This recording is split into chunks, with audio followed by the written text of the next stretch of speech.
Tonight's agenda items, I'd like to acknowledge our remote meeting format. On March 6th, the mayor issued an emergency proclamation declaring a civil emergency in the city due to the COVID-19 outbreak. On March 24th, the governor issued Proclamation 2028 prohibiting meetings that fall under the Open Public Meetings Act. The proclamation has been extended through September 1st. Tonight's meeting will be held entirely remotely. The meeting will be recorded, streamed live, and available for later viewing on the city's YouTube channel. A call-in number was provided on the meeting agenda for members of the public who wish to call in by phone to listen live to the meeting or to make comments.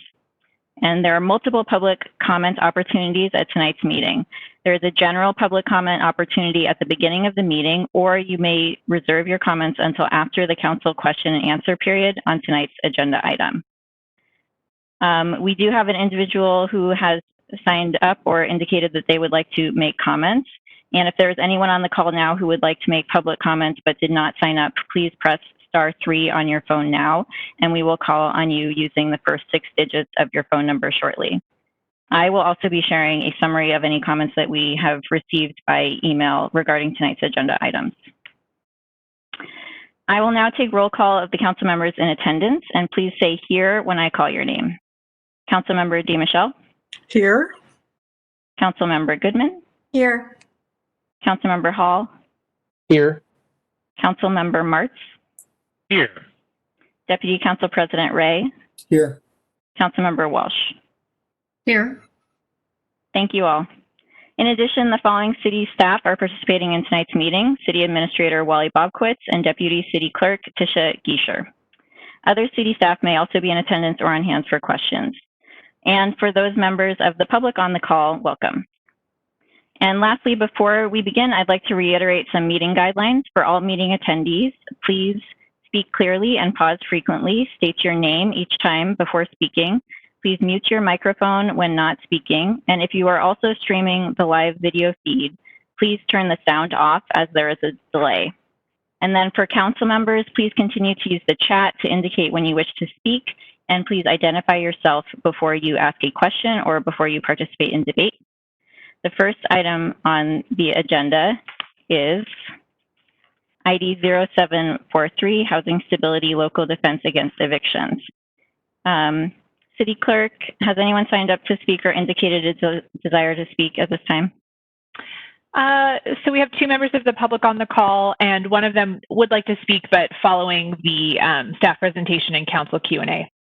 So no one on the line has indicated a desire to make comments at this point. Okay, thank you very much. As a reminder, written comments can be submitted at any time to citycouncil@issaquahwa.gov, and we really appreciate the feedback. I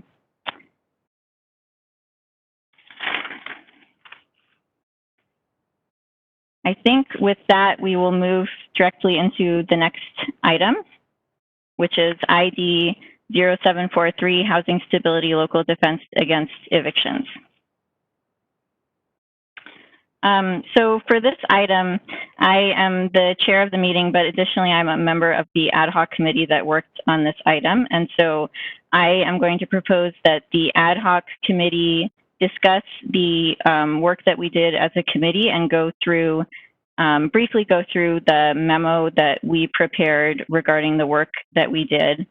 And then we will have an opportunity as well for council members Goodman and Ray to discuss the memo that they prepared. Then there will be a time for question and answer and for public comments, and then time for deliberation and for council to give direction on next steps. So with that, I will first go over the work of the ad hoc. So the Housing Stability Ad hoc was formed in response to concerns that the council had regarding housing stability, especially with the economic impacts of COVID-19 affecting our community. And specifically, the Housing Stability Ad hoc was tasked to review AB 8013 and propose housing stability strategies. The ad hoc committee is comprised of council members Dmichel, Hall, and Hunt. And we were tasked with reporting to the full council at a special study session today on August 25th and returning to the full council on or before September 9th, 2020, following on this meeting. We outlined the work that we did. We were focused on mechanisms for housing stability and also seeking feedback and doing outreach and research specifically on the ordinance that was proposed in AB 8013, which is the local defense against evictions. We did extensive outreach, and this will be outlined by my fellow ad hoc members. But over the course of our research, one thing that I wanted to emphasize is that we came to two high-level conclusions. One was that there is a need for protections from eviction for people, particularly our most vulnerable community members who have been impacted by COVID-19 during this time when they might have limited safe options for finding other housing that isn't crowded or isn't doubling up with family members, et cetera. And the second high-level conclusion that we came to was that a local defense against evictions is a viable option for council's consideration as a policy, and particularly in the absence of state or higher government action. And we believe that the local defense can be implemented in a fair way that takes into consideration concerns of both the landlords as well as the tenants. And in our outreach, we sought to understand the concerns of both the landlords and the tenants. So with that, I will hand over the ad hoc presentation to Councilmember Hall. Thank you, Council President Hunt. This is Councilmember Zac Hall. I'll first kind of go over the values that we set forth as an ad hoc committee. So throughout this whole process, it was really important to us that we value balance and genuine concern for our city's tenants and landlords. And so in that spirit, we decided to approach our outreach in a similarly balanced way. Each of us were assigned to connect with individuals representing different perspectives, and there's a full list of those individuals which was published in this evening's agenda packet. So look at that list if you're interested for the full spectrum of who we were contacted or who we contacted. And in particular, I'll highlight we did make sure to follow up with the Rental Housing Association as one of our first contacts because they were one of the folks that reached out to us at the previous council meeting saying that they wanted to be a partner in this work and be a part of a evolving discussion. So that was important to us to do right from the get-go. I also want to acknowledge the list of attachments that we put together for council review. As you can tell, there's a lot of them. And I think this list really demonstrates the growing concern that we're seeing from regional bodies around us. And so with the assistance of Sound Cities Association and a few other partners, we were able to pull together this list of legislative actions and citywide proclamations for this evening's discussion. So those include actions taken by King County, Seattle, Auburn, Redmond, and Kenmore. And also the Attorney General's office drafted a payment plan worksheet that we heard come up a couple times when we talked with folks. And so we wanted to attach that as we thought it would be of benefit to our discussion during tonight's study session. With that, I'll hand it back to Council President Hunt.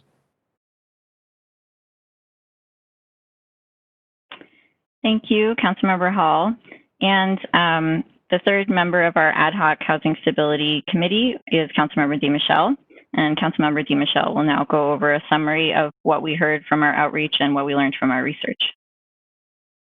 Thank you very much. This is Councilmember Dmichel, and I will review. We heard a lot from a lot of people. We tried to listen very carefully. So there were many themes that emerged during the conversations that we held with the people that were interviewed and the people who contacted us. We heard, first of all, concerns for tenants that are at risk of being evicted. And we also heard concerns regarding the challenges that landlords face. We heard broad support, both from tenant and landlord perspectives, regarding tying all sections of the ordinance closely to COVID-19 and COVID-19 associated economic hardship. Many people said that that wasn't as clear as it could be in the ordinance that was presented earlier. From multiple perspectives, we heard support for the specification that people who are evicted for violent or unsafe behavior are not included in the coverage of this ordinance. One recurring concern we heard from landlords was regarding elective non-payments. In short, people who just decide whether or not they can pay that they are not going to pay. Multiple individuals conveyed to us that landlords already work with tenants to come to agreements on many issues, including on payment plans, and there was concern about our interfering in that process. We also heard about the need for other mechanisms that would assist landlords and tenants at this time, including partnerships with banks, as well as provision of financial advisors that could help people make financial choices that would be sustainable in the long term. There was general support for continuing conversations on how the city might be able to support renters and landlords. We had a very specific suggestion from affordable housing providers, and those would include HopeLink, Imagine Housing, and others, that we add a requirement to the ordinance that renters be recertified under the Low Income Housing Tax Credit requirements, that's LIHTC requirements, in order to be covered by this ordinance.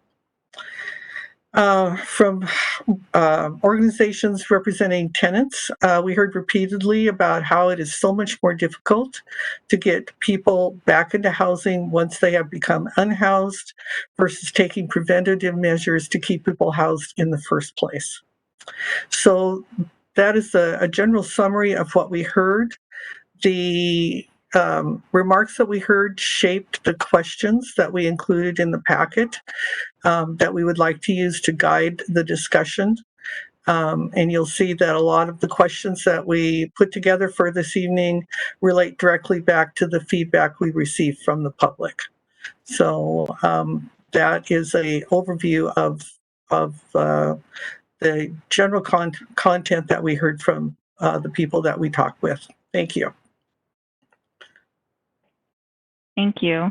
And then before we begin, if there are any general questions, I wanted to give an opportunity to Council Members Goodman and Ray in case they would like to introduce and discuss the memo that they provided.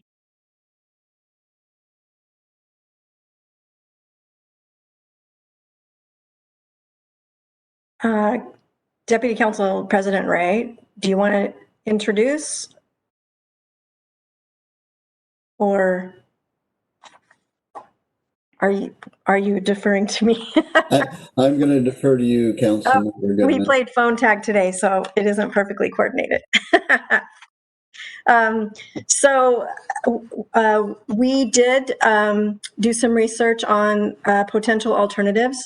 And I think and I'll let Councilmember Ray follow up on any different thoughts that he has. So I'm not necessarily speaking for him here on all of this, but I think that generally the high level thought that we had about the ordinance that the ad hoc was looking more deeply into is about prescriptive sort of solutions or prescriptive ways for the landlord and tenant to like I said, resolve things, and knowing that maybe a one-size-fits-all doesn't necessarily work, and the interference with contract relations.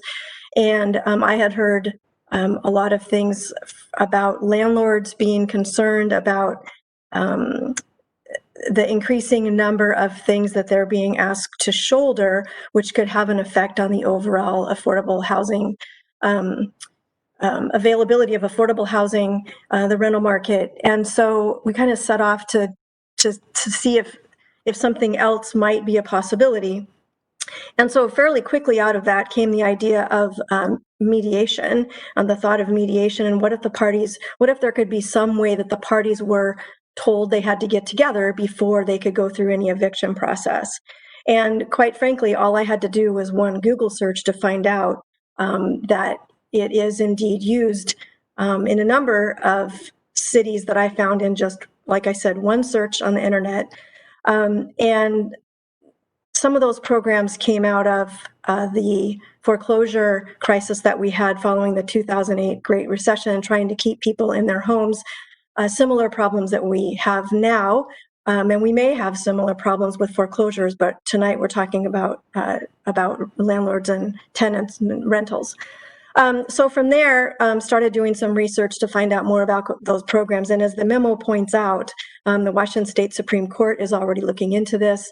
We have some correspondence that talked about a potential meet and confer process that may be instituted as soon as September 15th. That would include King County.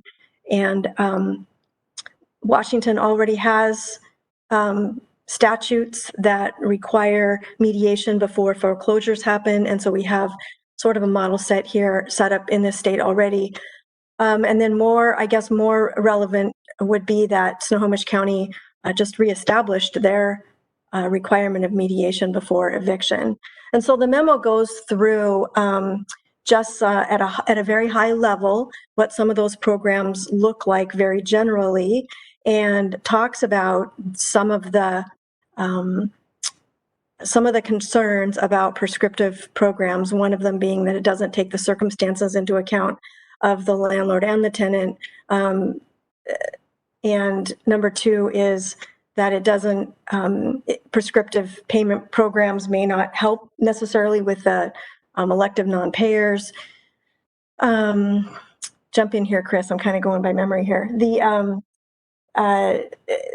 option for the city to pay for mediation, like Snohomish County does, I think Snohomish County pays $1 million a year, which of course, Snohomish County is a lot larger than we are, but you can go anywhere from just requiring them to meet and confer, sort of a mediation, to requiring a mediation that requires a third-party mediator, and allows the mediator to request information, and the city could pay for part or all of that. It could be on a sliding scale.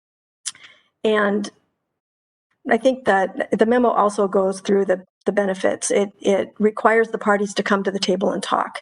And what we heard from landlords is that they're having trouble just getting the elective non-payers just to come to the table.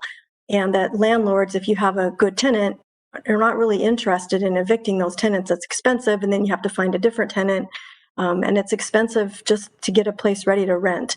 And we also heard that the increasing layer of regulatory burdens on landlords is causing some landlords to sell their properties, which is going to have a negative effect on the inventory, and also potentially cause developers and landlords in Issaquah to not want to deal with Issaquah, which again could have negative effects for Issaquah. So sort of at a high level, that's the alternative idea that we proposed. So I will let Deputy Council President Ray follow up. I'm sorry. So, Councilmember Hall, were you going to add something or comment on something? Yeah, this is Zac Hall. I was going to add on to some of the ad hocs comments about our work. So if you want to piggyback off of what Councilmember Goodman is saying, feel free to go ahead of me. That's fine. Okay. Thanks, Zach. This is Chris Ray. Just a couple of additional points to what Councilmember Goodman shared. One is mediation provides a good tool for tailoring the agreements to the specific needs of the tenant and the specific situations of the landlord. A prescriptive, here are the rules of what a payment plan or an arrangement would look like, doesn't provide that flexibility. So one of the reasons that we suggested mediation. And then to amplify what Councilmember Goodman said, most of the landlords that we talk to and that I've talked to and that I know want to keep their tenants. And even if they're not paying, their first course of action is seldom to evict. It's almost always to try and figure this out. And this reduces the need to actually go to court before you start taking action, because before you can actually use the defense for eviction, it means it's got to get to the point where it's gone to court. And this provides a lower hassle, lower cost solution if we can mandate mediation. And then if, as outlined in the memo, if the landlord opts not to mediate, then they don't, then the tenant can use that as a defense for eviction. And if the tenant chooses not to mediate, then the landlord can move ahead. And one of the things that this really drives to is also the elective non-payments. This would drive out the question of elective non-payments earlier in the process, so it won't get bogged down in the court system. And Councilmember Goodman knows this better than any of us, but the courts get very busy, and it's a place where you don't want to be solving disputes in court. You really want to be find some sort of a dispute resolution that doesn't involve the courts, and this is a way to accomplish what we set out to do, which is to find a way to mediate a solution that doesn't involve requiring people to engage with the legal system. So those are my just a couple of additional thoughts. And as far as the court part goes, I'm sorry, Councilmember Goodman here, is that one of the issues that was mentioned the last meeting we had, I believe it was the last meeting, is the concern that the eviction process goes on a tenant's record and then it shows up and it makes it harder for them to get to apply to qualify for a rental later. And so if we can get the parties together to work out a solution, then no eviction is ever filed. There's two places that a negative mark, if you will, would show up. One is it's going to, in a background check, it's going to be pulled, the court records will be pulled up and it will show that there was an eviction or what's called an unlawful detainer action against that tenant. And the second one would be the credit report. And I don't know how many landlords actually go to the trouble of reporting. Probably larger landlords report a tenant. But I think the one we're more concerned with probably is it showing up on the court record. And a mediated solution with a third party, a neutral mediator that would help resolve the issue would resolve it before it goes to court. And then there would be no court record. Thank you. Thank you, Councilmember Goodman. Now I will go to Councilmember Hall for an additional comment. Thank you, Council President Hunt. This is Councilmember Zac Hall. I just wanted to briefly add on to our comments as an ad hoc for the community and for council to say that, we had our two kind of high-level conclusions that we drew from all of our research. But besides from that, it was really important to us that we don't show up today with a piece of paper and say, hey, we found the solution. This is it. This is it. And we need all you to get on board. That was not at all what we wanted to do. And so that's why we have come up with this long list of guiding questions. And I think also the memo that Councilmember Goodman and Deputy Council President Ray adds an excellent addition to that list of discussion topics too. So I just wanted to provide that context for the community. Thank you. Councilmember Dmichel also has a clarification. Then we have a question from Councilmember Martz. Thank you. This is Councilmember Dmichel. I echo what Councilmember Hall just said, and that is we came definitely with the intent of having a conversation with the council, not with final answers tonight.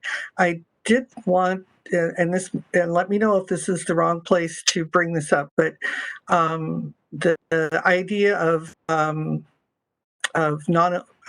elective non-payers, excuse me, that was the whole question around tying this ordinance tighter to COVID-19 and COVID-19 impacts was also to address that issue. And I just wanted to be sure that that was clear before the council, that we are not in disagreement with that. We are in agreement with that. We may have chosen a different way of expressing it, but definitely that whole issue of elective non-payments was very high on our agenda to find a solution to. So thank you. Thank you. And now we have a question from Councilmember Martz. Thank you, Council President Hunt. This is Councilmember Martz. Two questions. The first is, what is the committee referred to the importance of recertification under low-income housing tax credit requirements? What are those and why is that important? I can answer that. Go ahead, Councilmember Dmichel, to answer that. She spoke with the person who indicated that, who provided us with that feedback. Thanks. Right. There is a requirement under the those housing units that are being subsidized through the low-income housing tax credit, that all of the tenants be certified as being low income, and they have to show proof of that. And if they cannot come up with proof or they don't get certified, then the funding from that federal source is jeopardized. And so they wanted an inclusion in the ordinance regarding each tenant being recertified so that it would not jeopardize, so that would be a requirement, and something that would help them. It relates particularly to Imagine Housing and HopeLink and others who provide low-income housing that's federally subsidized. Does that help? Yes. Thank Okay. you, Councilmember Dmichel. I do have a second question, I think, for Council President Hunt, which is, so this question about mediation. I noticed that the ad hoc committee talked about elective non-payment and the concerns around that, but didn't say anything about mediation. And so I'm wondering what any role or option mediation played in the groups of individuals that you spoke with in preparation for your report. Thank you, Councilmember Martz. So the idea around that landlords work with tenants and that tenants want to work with landlords, and that is that conversation is ongoing. That came up numerous times from both organizations representing landlords and landlords themselves, as well as from the side of the tenants.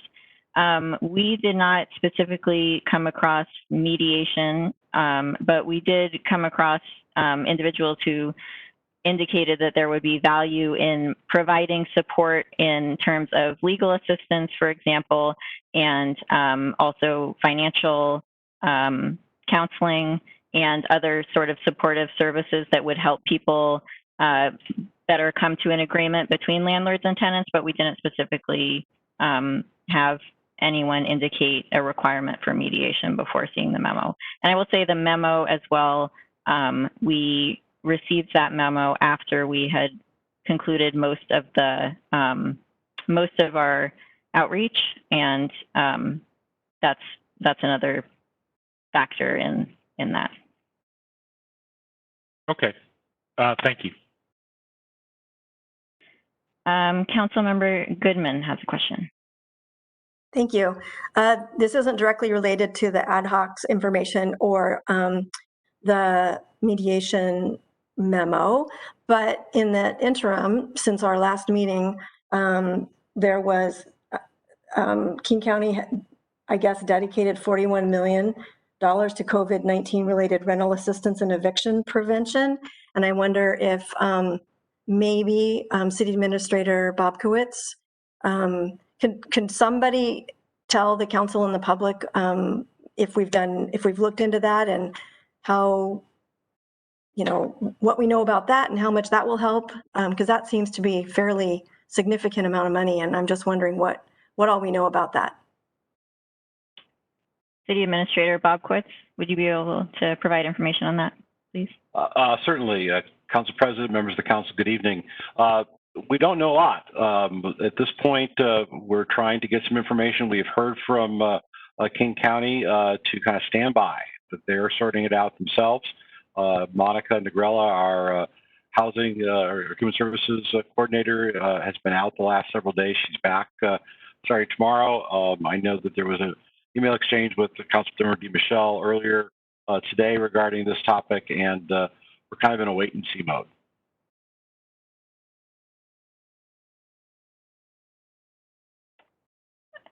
Thank you. This is Council President Hunt. Do we have any information about the requirements on that program in terms of low income or any other requirements, or is there no information at this time? There is what was contained in the press release, and if you give me a moment, I think I can bring that up. But I don't believe there's anything further other than what was in the press release. So if you'll just give me a moment, I will find that and share that. Okay, thank you. I would appreciate that. And then I have a question from process question from Councilmember Walsh. So, Councilmember Walsh, would you like to ask your question or have me address it? Certainly. This is Councilmember Walsh. I guess because this is a presentation by council members and ad hoc committee, I'm kind of trying to understand when we transition from presentation to community input to deliberation, and then ultimately what we're trying to get out of deliberation and conversation. Mm-hmm. Thank you.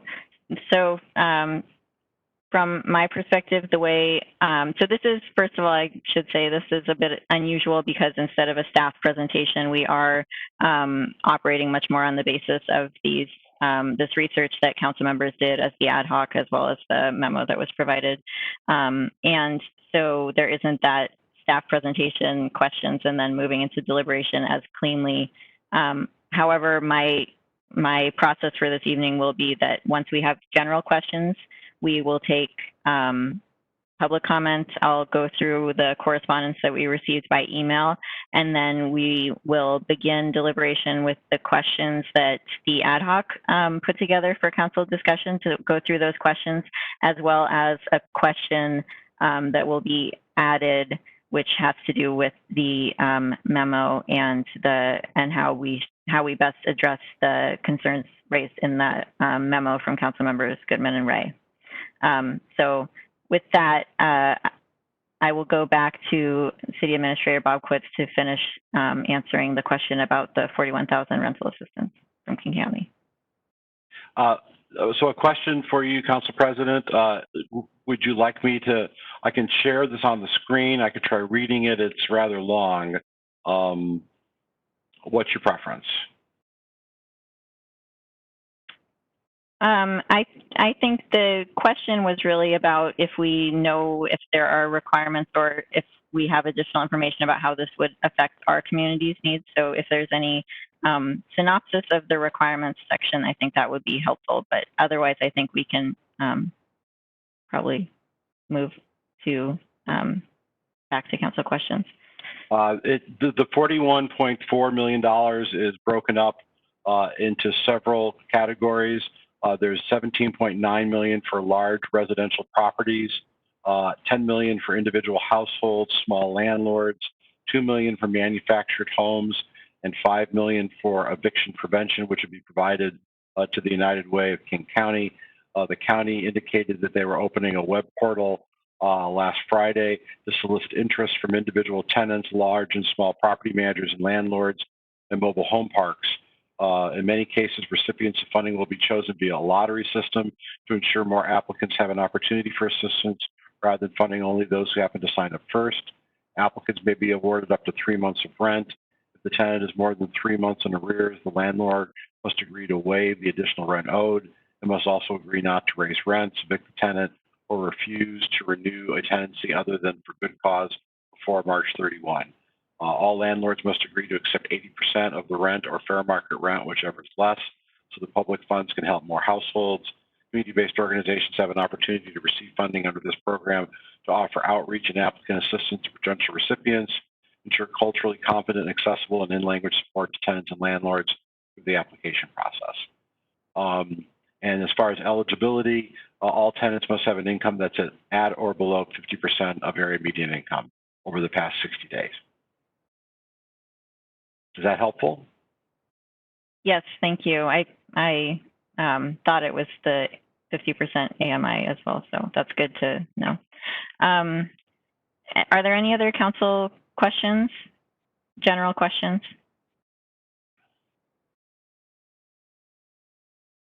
Okay. With that, then I will now open up the floor for public comment. So if anyone is on the call now that would like to make a comment on this agenda item, please press *3 on your phone and I will call you. And I believe the clerk will call on you using the first 6 digits of your phone number. And please limit your comments to 5 minutes. Clerk, has anyone indicated a desire to speak? Yes, Christy Triple. Christy, I've unmuted you. Thank you, Tisha. Good evening, council members. and staff. This is Christy Triple. I'm speaking on behalf of Raleigh Properties this evening here in Issaquah.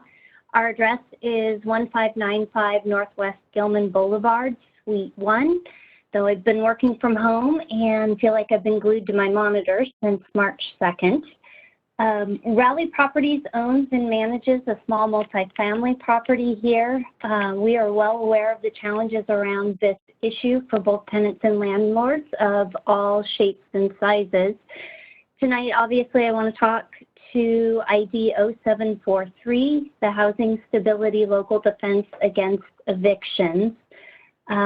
As a local business, we appreciate the research and effort you've put into its exploration. Many of what the council members have shared this evening, we are in alignment and share, but to ensure that we're clear in our communication, I wanted to convey our input on the topic as you're exploring this at a shared concern for our community members resulting from the COVID-19 impacts. Should the agenda bill be pursued as it's currently drafted, which may be a bit out of bounds for a city given the landlord-tenant law already in place and the governor's moratorium on existing evictions, our thoughts on current tenants are as follows. Section 2 on late fees and other charges.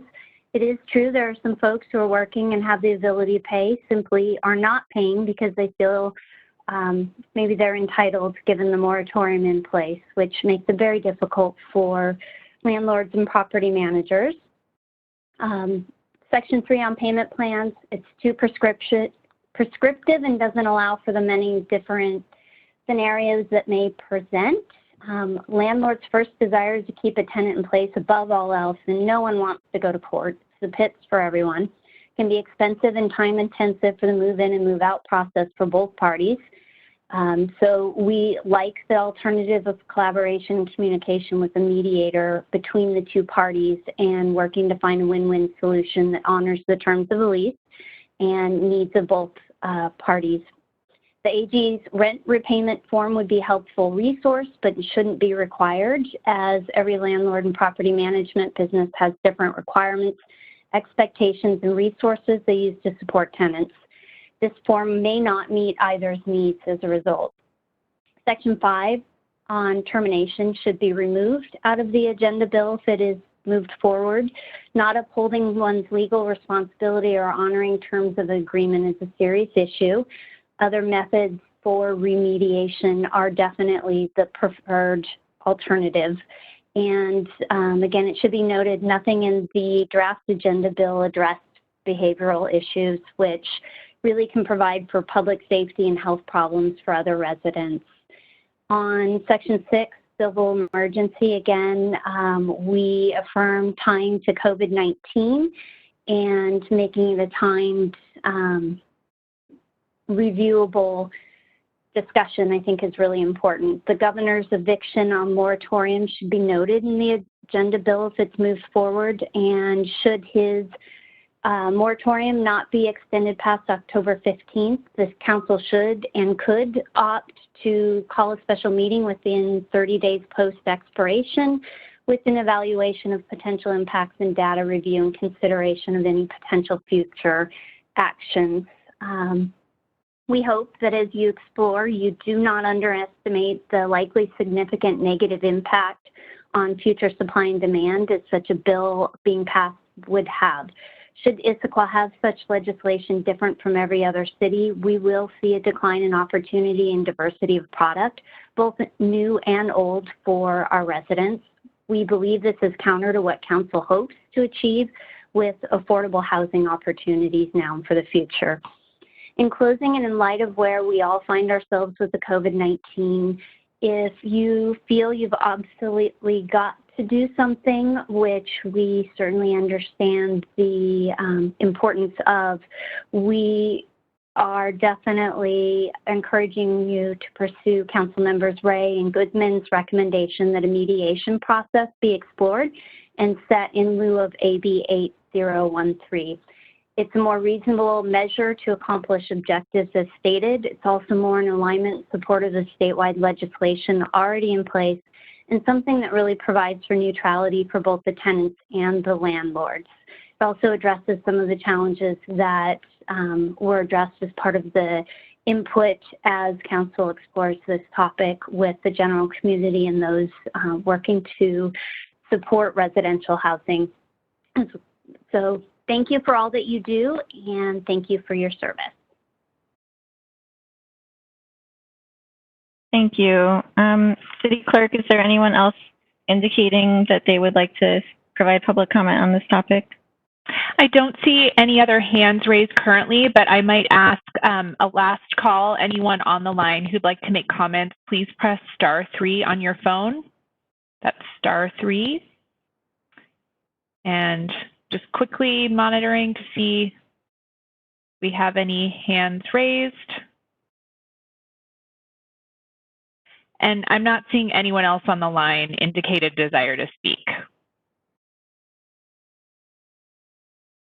Okay, thank you. So with that, I will close the public comment time.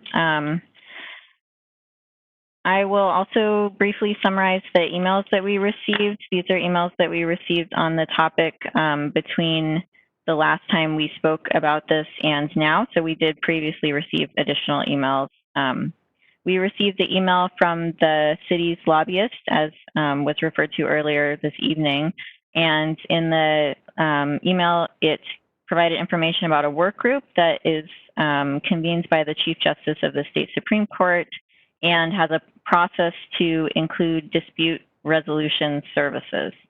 That process is expected to go live September 15th. We have, and it's in several counties, including King County.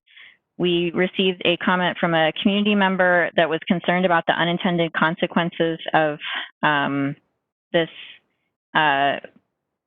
protection for tenants, and one of the unintended consequences was rental teardowns, and was also concerned about that the payment plan was unrealistic and was, however, in support of the diversion indicated in the memo by council members Goodman and Ray.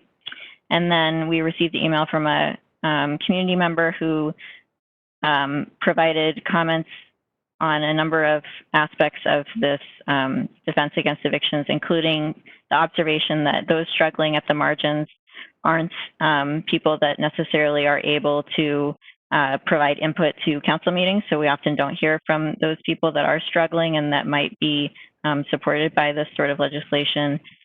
Also, concern that we provide tenant protections or protections against eviction into the winter months, and that we might consider allowing tenants to leave their leases early because this might be a way that they could avoid eviction and have a reduced rate by seeking other housing.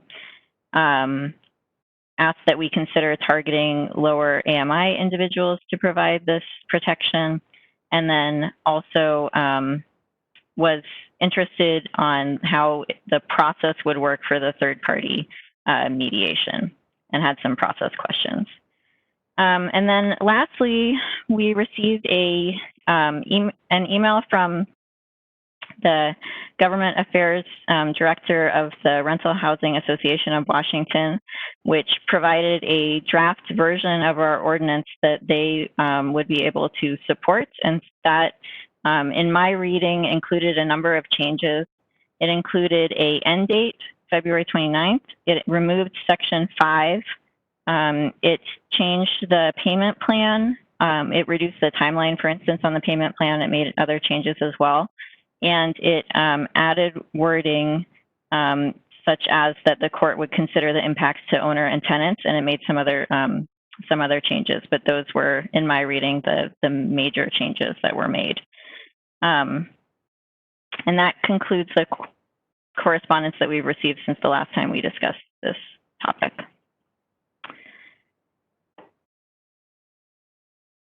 Okay. So with that, I'm now going to move into the discussions that we as an ad hoc proposed to guide this council discussion. So hopefully this will give us some sort of parameters and structure our conversation. And then we can also circle back or loop back to anything that council members want to discuss as needed. And of course, we can always also ask questions. So the first question that we identified was, as Councilmember Dmichel indicated, there was universal support for, if we were to proceed with this, that we would tie the ordinance more closely to the COVID-19 emergency. And actually, if Clerk Geisher, if you could pull up the list of questions so that we have that as a guiding document, that would be helpful.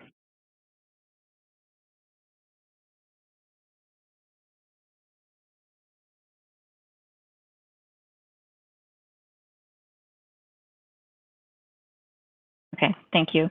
And again, I'm proposing to go through this list of questions, but then also between question 5 and 6 to discuss the memo that was raised and how we might want to proceed with the memo that was provided by Council Members Goodman and Ray.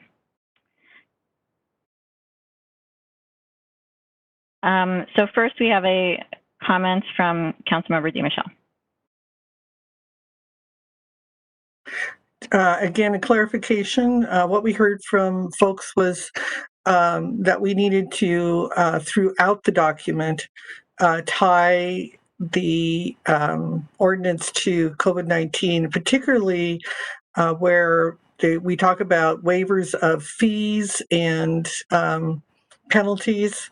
Again, if we, several people pointed out, that needs to be tied directly to COVID-19. Otherwise, in their reading, we were not doing that. And so anybody who was affected during the emergency period, whether they were electing not to pay or not, was going to be able to get out of those fees and penalties. So I think this is simply a matter of, in every section, I don't know, we could just write it clearly over and over again that this is related entirely to the impacts of COVID-19.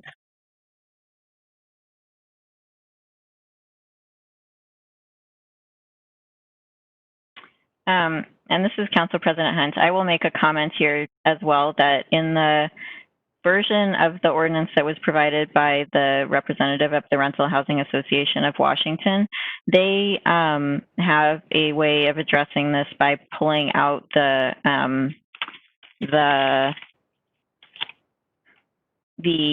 circumstances occurring under the result of the COVID-19 pandemic. And so I think that maybe we could look to their version of the ordinance as well for how they propose that we tie the ordinance more closely in all of the sections.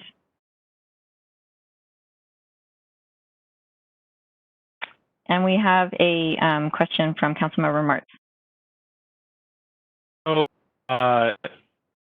understand the practical impact of just being everywhere information's related to COVID, because I have someone who, I just don't see it seems for that to have any practical impact. Work problems. I'm going to switch an alternate net and ask in a minute.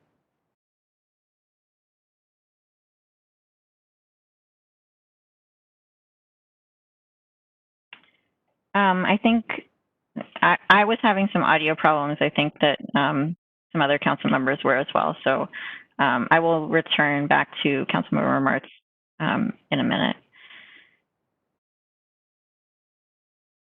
Are there any other comments on tying the ordinance to the impacts of the COVID-19 emergency or concerns with that?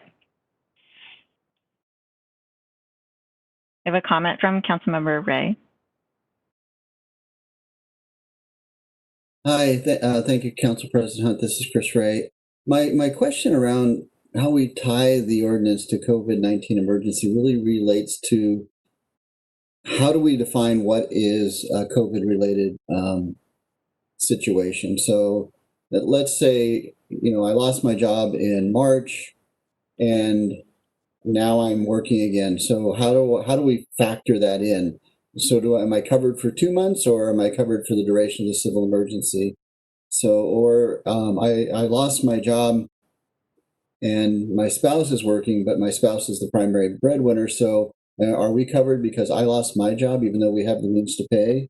And then of course, how do we ferret out what is a COVID related from just a elective non-pay, since we don't get to solve this problem or unearth these facts until we get way down the road in the eviction process and we're in front of a judge and they're ferreting it out. So I just think there's some complexities in trying to do this that I think we need to work through.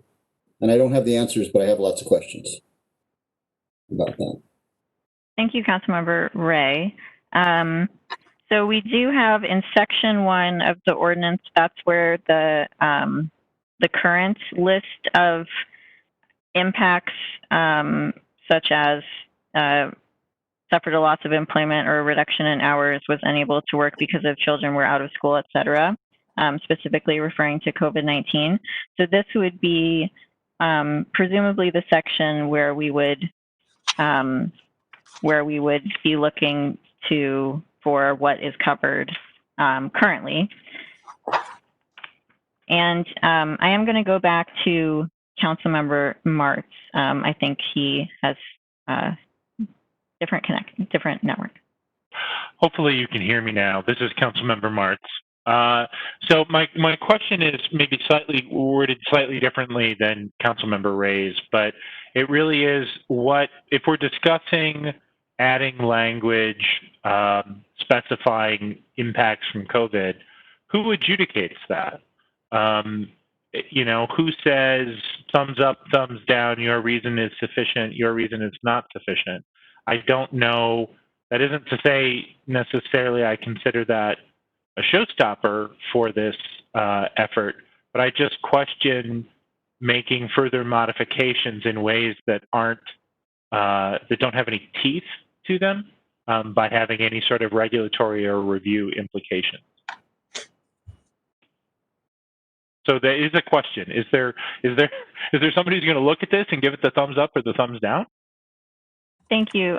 So this is Council President Hunt, and I will say, so from our research of the way that the local defense works, and perhaps the city administrator can correct me if I misstate anything, but the way I understand it is that you would bring this defense up to the judge at the courts where the eviction proceedings are being held, and so ultimately the judge would weigh this defense in the circumstances of the eviction proceedings, and that's how it would be used. So it would be the judge that would make that decision.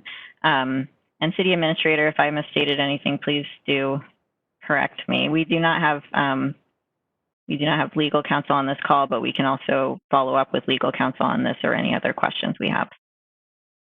And I'll only add that, Council President, I think you did an excellent job of summarizing it. Much of this ordinance really falls in that category. A person who is evicted and is before a judge is going to present this ordinance, and the judge will either agree that it has merit and is lawful or will not. And so as you go through the various sections of this, all of the sections taken together, or even an individual section that might be used by a tenant going through an eviction proceeding, this will only be as good as the judge hearing the case will allow it.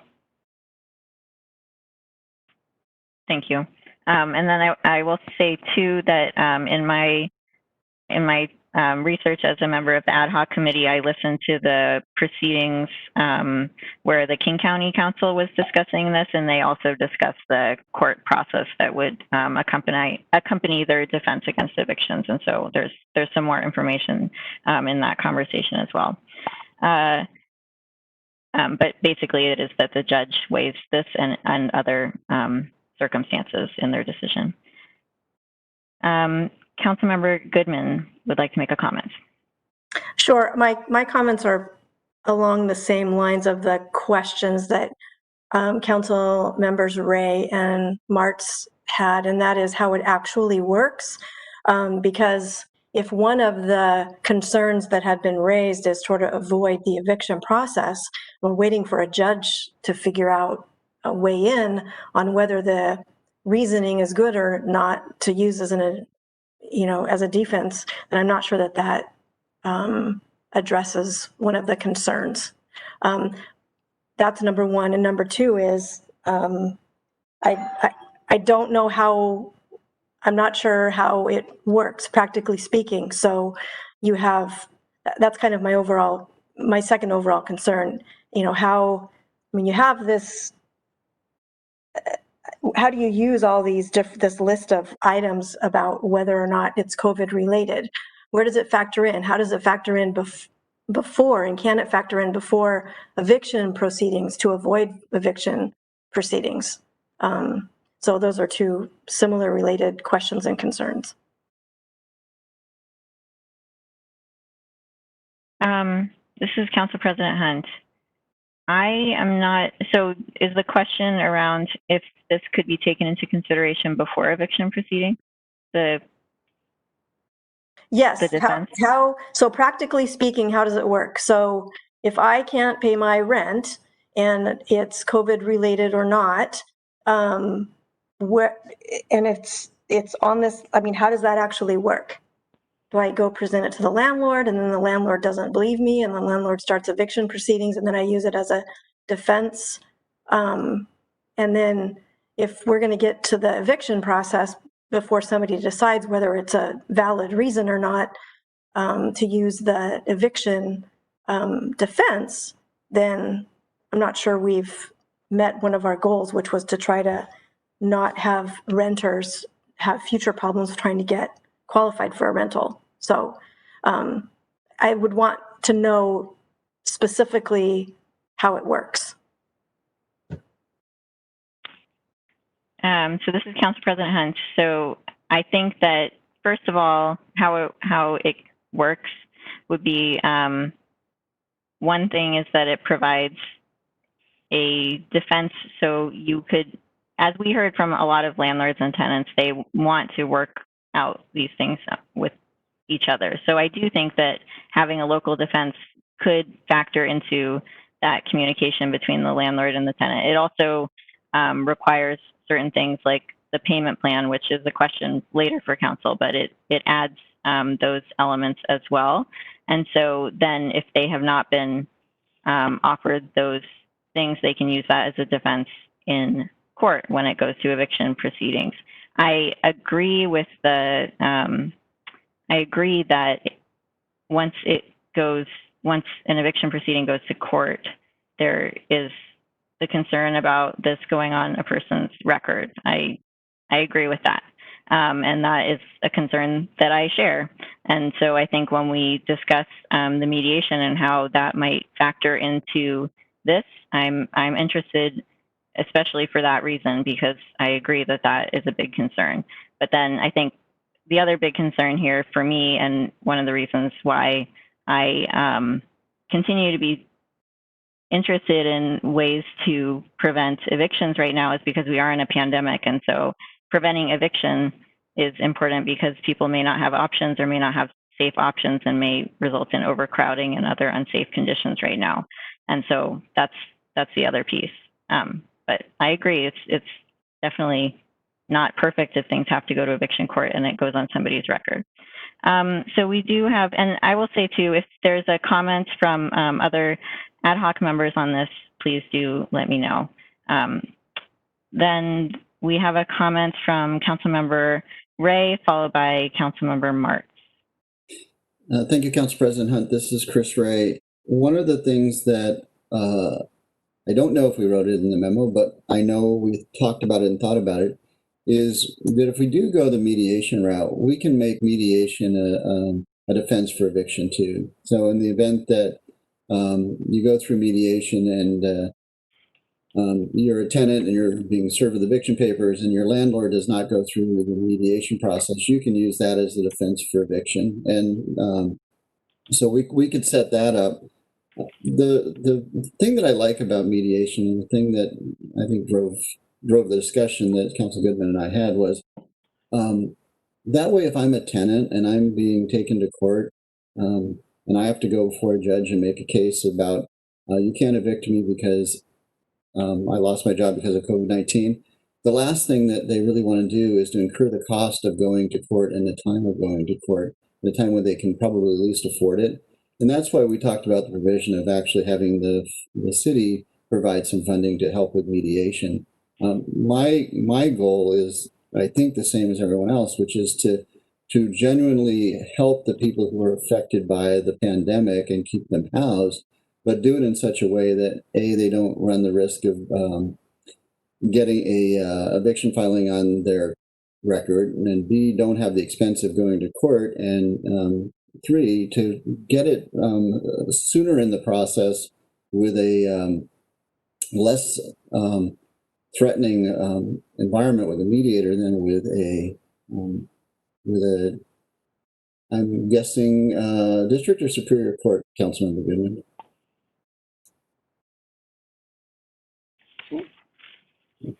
Anyway, I think it's Superior Court, I think, but that's what I was thinking too. It's usually ex parte, but so it's not giant, scary as courtroom, but they are judges, yes.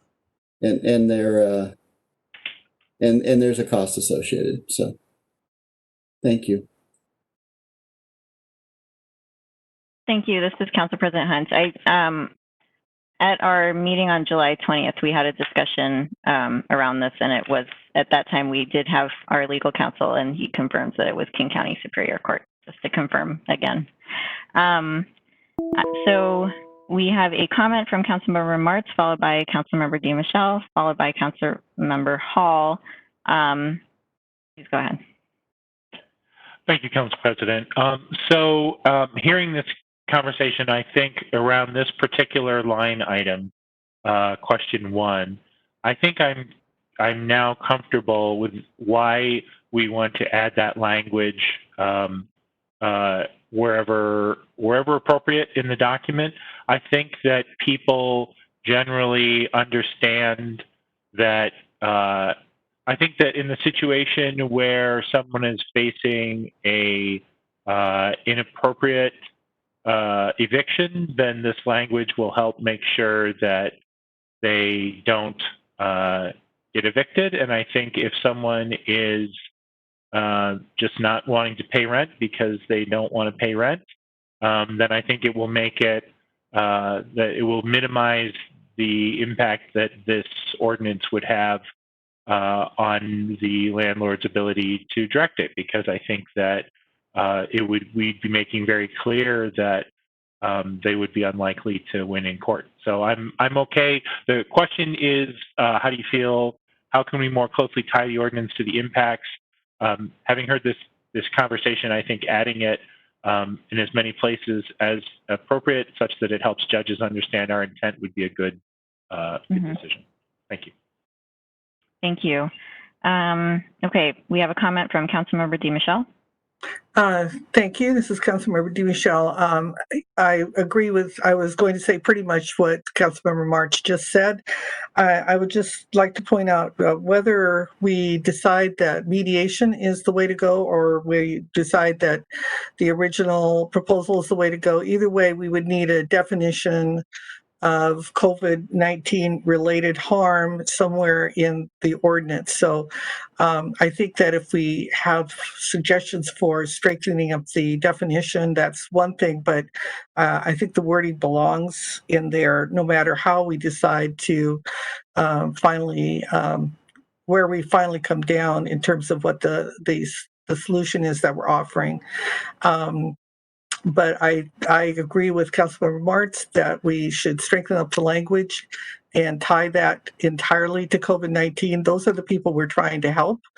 The people who have decided just simply not to pay their rent, just because the governor has done an eviction moratorium, are not the people that are the target of this ordinance. So I would agree entirely with Councilmember Martz's comments. Thank you. Thank you. Comment from Councilmember Hall. Thank you, Council President Hunt. This is Councilmember Zac Hall. Just to echo all those comments and say, I mean, we heard time and time again in our outreach from landlords that tying it more closely to COVID-19 would certainly make it more helpful for them. I don't want to veer the conversation toward Councilmember Goodman and Ray's memo entirely yet, but I want to make sure when we're going through these discussion questions that we don't fall into a tension between this way or that way. So I think that having mediation required first is a really good point. And Councilmember Goodman brings up a good point that one of our values was we didn't want that to be on people's records. I think I said that. But we should also be considering what it would mean to just do one or the other, and what it would mean to do potentially to do both. We might have just stumbled upon really excellent policy if we're able to fuse these together. So for example, I mean, what happens if a tenant who's been impacted by COVID-19 can't pay their rent because, let's say, they've either had it or they've lost their job, and they enter into mediation with their landlord to work out a payment plan.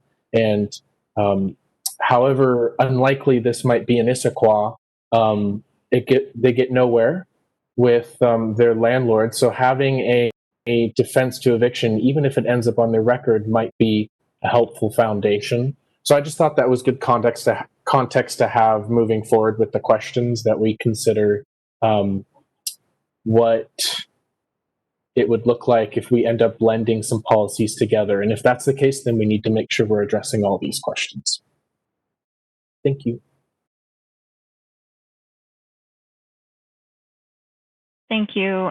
This is Council President Hunt again, and we have a comment now from Councilmember Walsh. Excuse me. Thank you. This is Councilmember Walsh.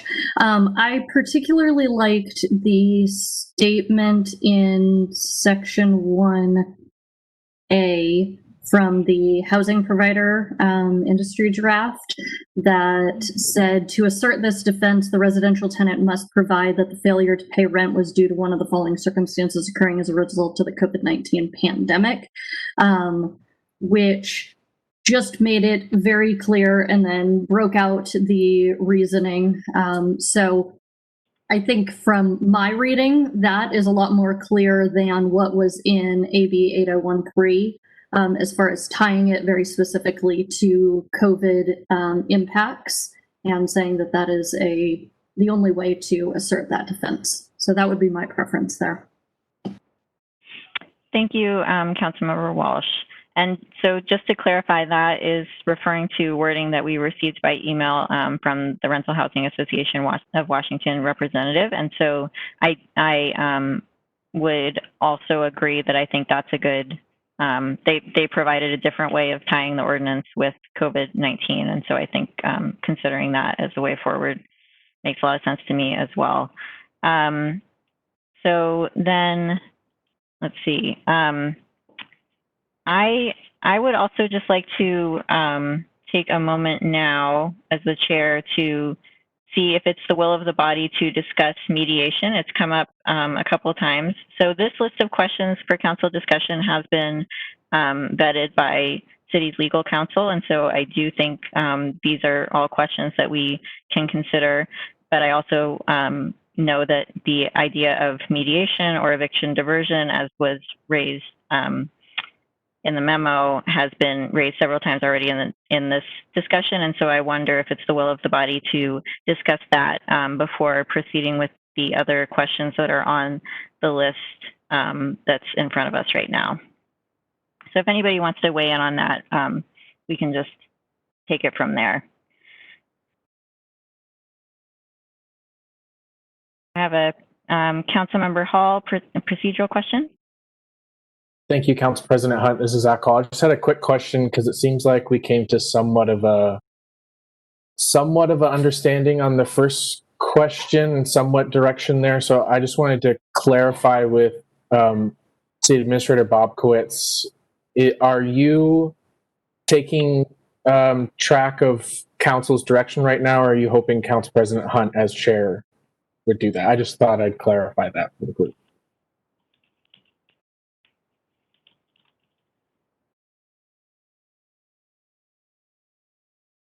City Administrator Bob Quitz, are you able to clarify?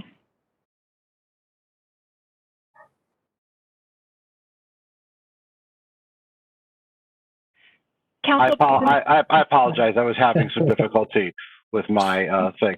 I'm really following the council's lead this evening on how you'd like to handle it. Staff's not been involved in these proceedings. If you would like staff to pick this up and summarize it, we certainly can. Really, it's up to the council's direction. I apologize for the technical difficulty.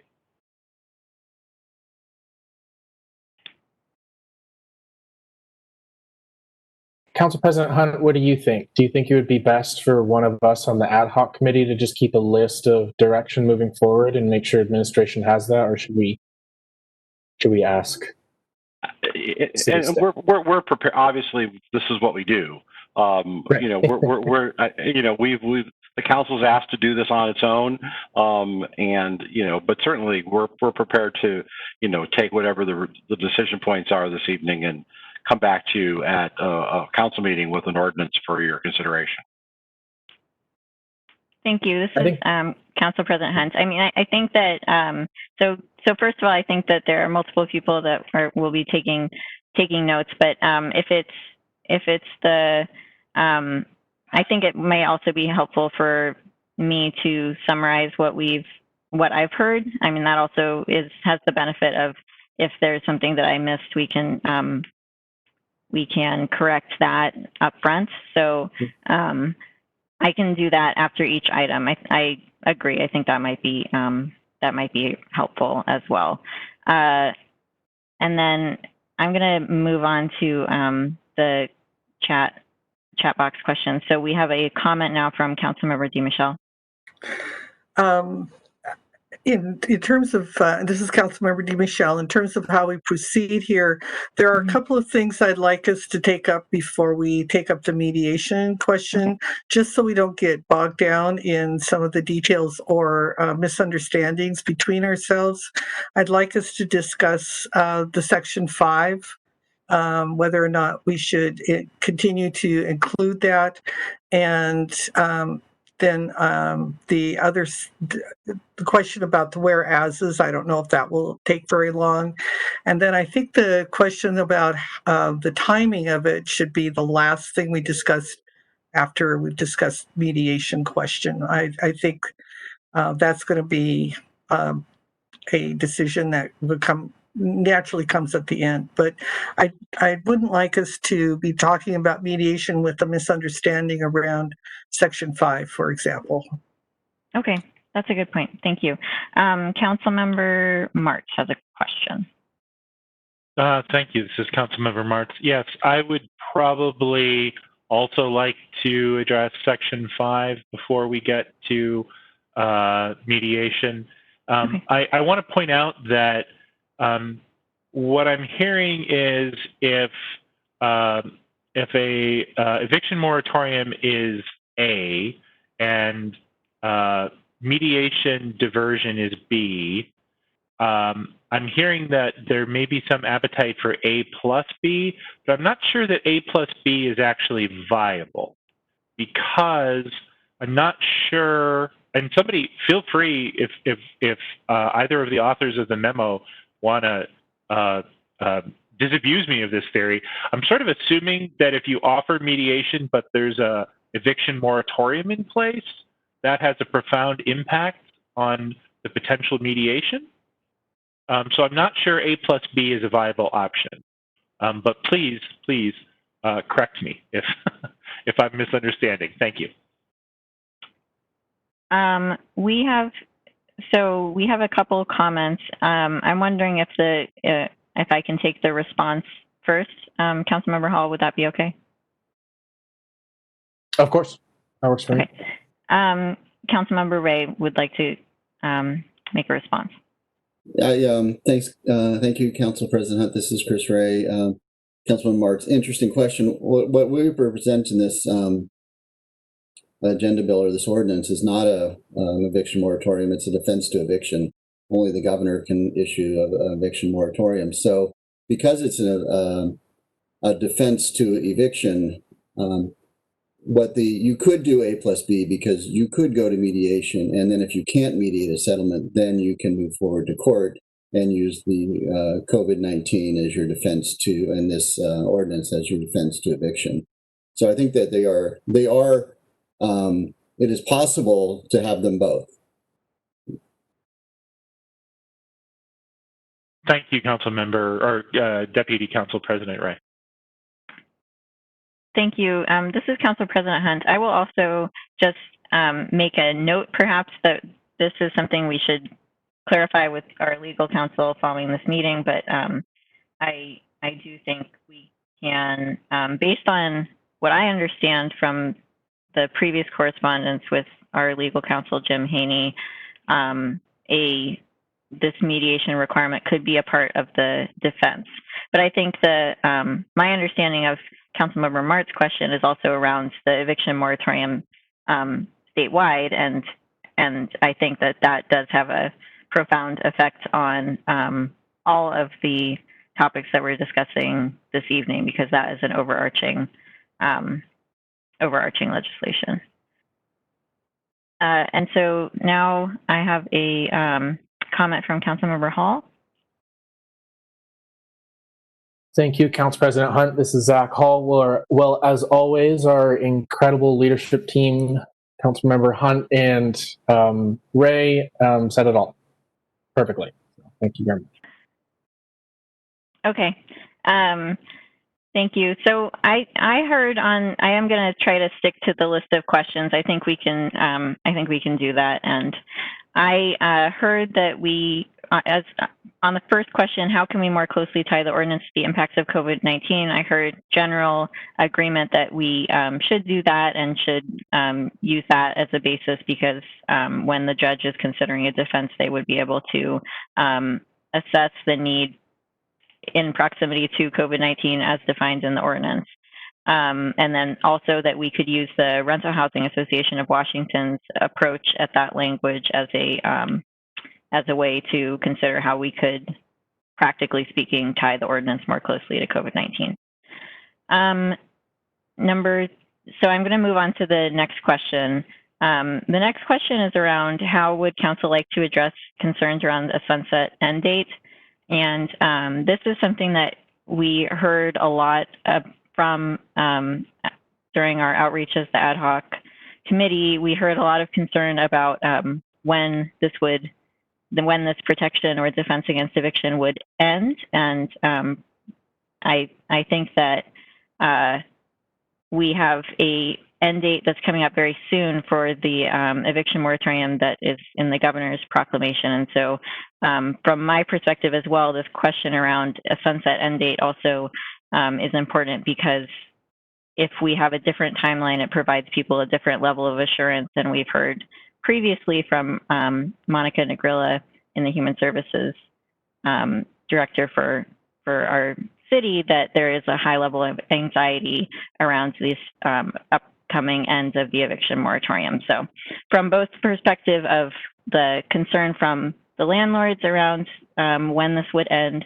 and from concern from tenants also around when this would end, I think that addressing that in the ordinance is something we heard about from a lot of different aspects.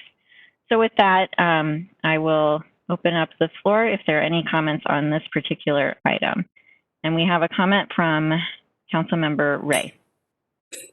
Thank you, Council President Hunt. This is Chris Ray. Since the scope of this ordinance is the city of Issaquah, and our mayor has declared a civil emergency associated with the COVID-19 pandemic, I think would make sense to me, and it's just me, that we tie the sunset of this ordinance to the termination of the civil emergency as declared by the mayor, instead of doing a date certain, because we don't know where we're going to be in February, and we don't know that we might be out of this sooner. So I think there's a high correlation between the civil emergency and the provisions of this ordinance. Thank you, Councilmember Ray. I am looking at our current proclamation of emergency regarding a temporary moratorium on residential tenant late payments. I do not see, so that is associated with the proclamation of emergency. I do not see an end date on this, but perhaps there is an end date somewhere else. So I will look for that, but I take the comments. We have we have confirmation from City Administrator Wally Bobkowitz that we do not currently have an end date on that. We have a comment from Councilmember Hall. Thank you, Council President Hunt. This is Zac Hall. I'm not finding it right now in the ordinance, but I would think if we wanted to have a sunset date on whenever an announced end to our civil emergency is, we might run into issues because I thought parts of the ordinance were that specific payments or attempts between landlords and tenants to work out payment plans had to be made within 60 days of the termination of the civil emergency. So it would kind of depend on what we decide there too, and that's a whole nother discussion topic that we heard a lot about from landlords. So just wanted to make sure that was on everyone's mind too. Thank you. And I will say too, in our research, we found that there is a defense from Kenmore, the city of Kenmore, and I have it here somewhere, but I believe that is it's in the spring of next year. They have a date on when that would end.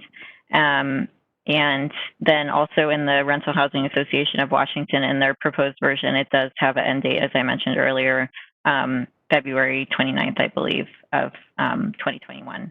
So those are the sort of dates that have been considered.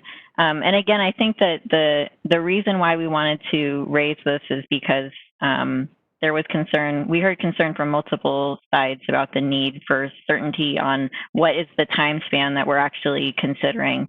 And so we wanted to talk about that with the full council. We have a comment from Councilmember Martz, followed by Councilmember Walsh. Thank you, Council President. This is Councilmember Martz.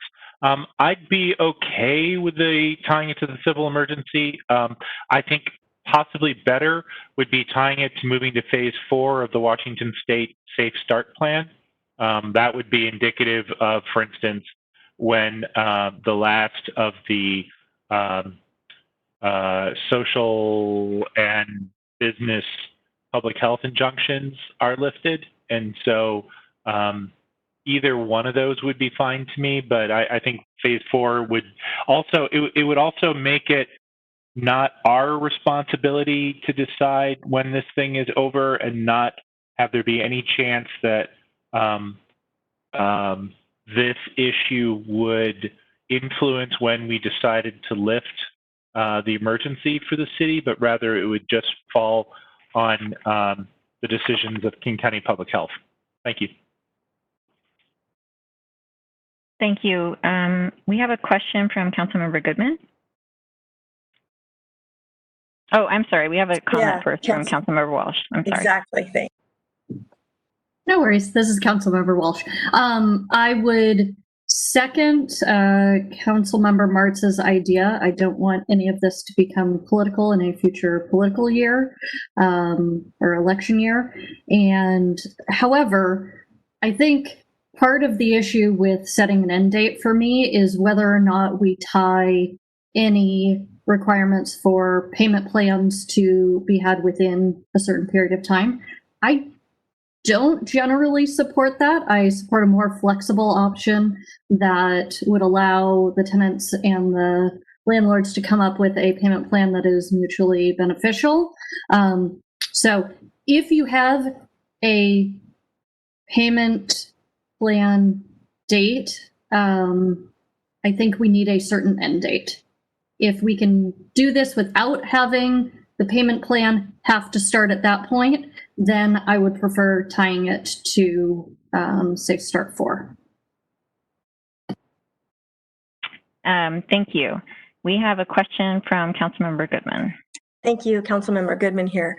I just was seeking clarification on what the intent is regarding end date. Is that the end date that the ordinance would no longer have any effect? So you could no longer use it as it just doesn't have any more force and effect? Is that what we're looking at, sort of an expiration when the ordinance would expire? Thank you. This is Council President Hunt. So I think and thank you for raising the question. I think there are two aspects of the sunset end date. One would be the force of effect when you can actually use the defense. There is also, so you can see in the Rental Housing Association's version that they propose, they also have this time requirement on when the past rent became due that we're talking about. So it's the extent when you would be considering the rent that was paid due during that particular time, I believe, as well as when the defense could be used in court. But so we could consider both. And we have a comment from Councilmember Hall. Thank you, Council President Hunt. This is Zac Hall. And I think just to add to that too, I remember hearing from a few folks that there was concern about not having a sunset date because that might mean that it could go on for some time and that the council might have to come back together to end it. So they thought it was logical to have some date off in the distance that could give certainty to folks about, when this kind of provision is actually in effect. Just summarizing.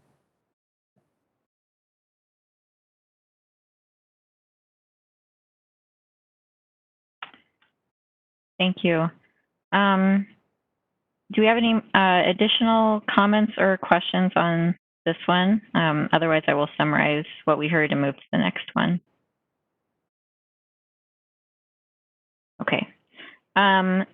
So I heard support for tying this to either the civil emergency or phase 4 of the Safe Start plan, but looking to those emergency proclamations for for the sunset rather than putting our own dates on this. And then I also heard from Councilmember Walsh around preference.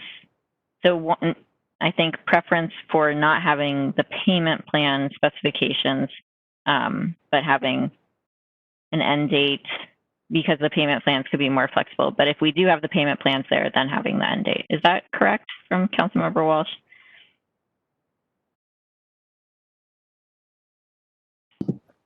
This is Councilmember Walsh, yes. Okay.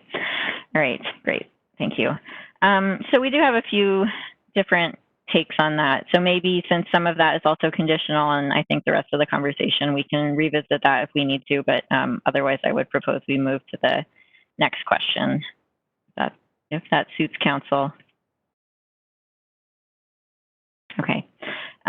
So the next question we had is around adding whereas clauses that would add additional context. And this came from the desire by individuals we spoke with to address some of the other circumstances. So I think, as we mentioned earlier, there was, for instance, concern that this would be only address part of the problems that we're seeking to address. It would not, so that there would also be a need for financial counseling, or that other financial counseling and legal assistance and other things would be necessary as well. And so we looked to some other proclamations and ordinances and found other examples of language that we thought we might include that would address some of that context. So with that, did anybody have any comments on additional context? Looks like Councilmember Dmichel has comment. And Councilmember Hall, did I address your comment? Councilmember Hall may also have comments. Do you want me to go ahead? Yes. And then I'll Okay. go. Yeah, well, then we'll catch up with him. If you read through the original ordinance, it's very focused and centered on tenants. And as Councilmember Hall and Council President Hunt have commented, we wanted to take a balanced approach to the ordinance. And we wanted to hear not only from tenants, but landlords. We even started to take a whack at rewriting whereas statements, and then it got very long and complicated, and we didn't want to spend our time wordsmithing tonight. But there is a lot of possible language that we could insert that would be clear that we've heard from landlords and we understand that they're facing many challenges during this time, as well as their tenants. We also heard real clearly from the landlords and tenants that this situation doesn't need to be an adversarial situation. It might turn out to be that way eventually, but a lot of landlords are reaching out to tenants and a lot of tenants are reaching out to landlords trying to solve this problem that has come down on us just out of the blue in February and March. And so the language in the whereas statement seems to be very tilted toward tenants. And what we are proposing is that we balance that language, work with our lawyer and correct that imbalance, and possibly also include some commentary there about financial advice and working with bankers and mortgage holders as well. But that would all come back to the council when the final ordinance is presented. So that was the rationale for discussion about the whereas statements. Thank you. Councilmember Hall?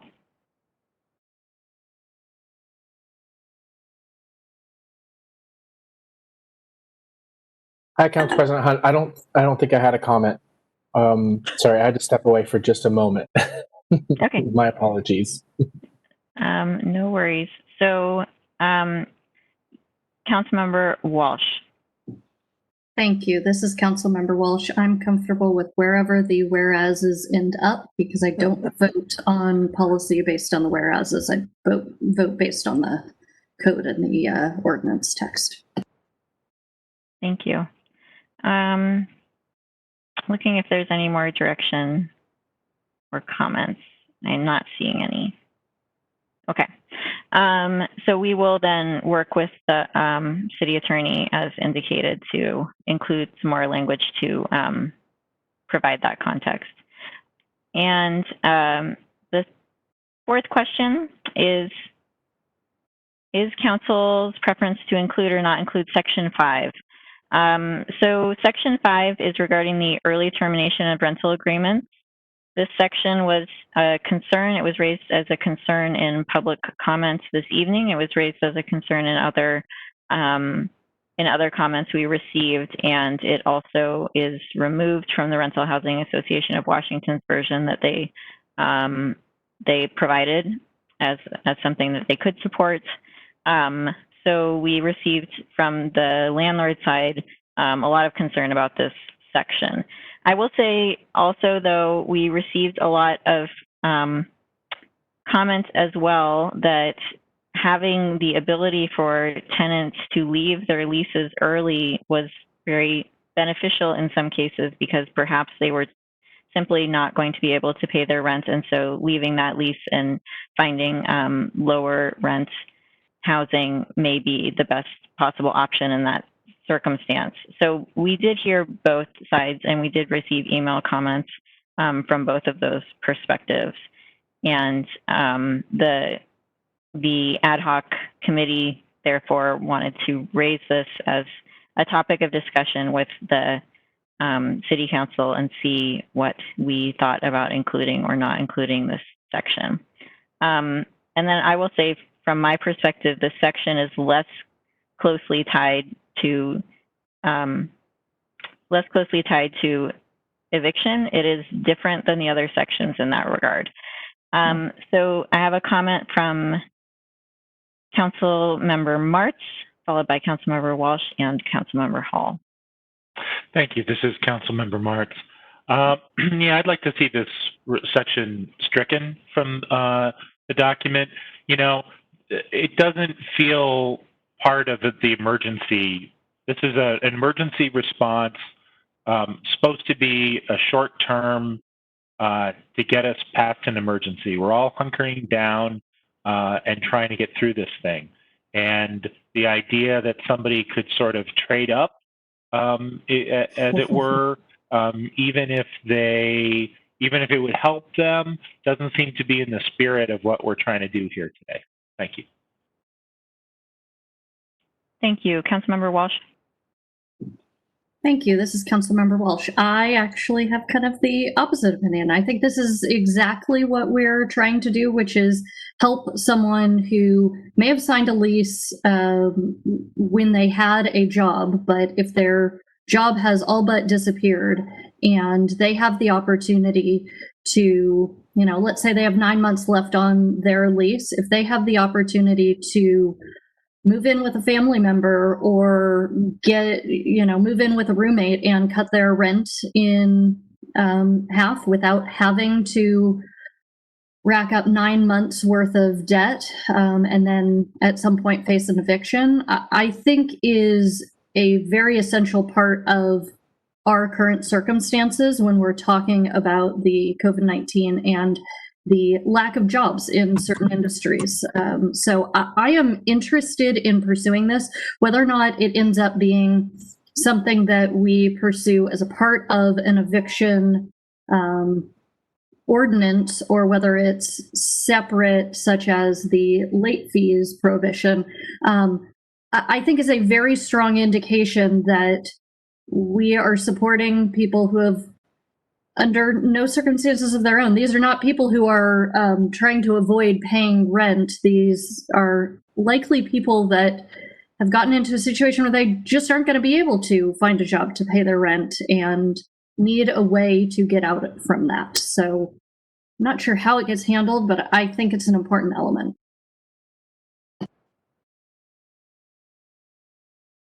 Okay, thank you. We have a comment from Councilmember Hall.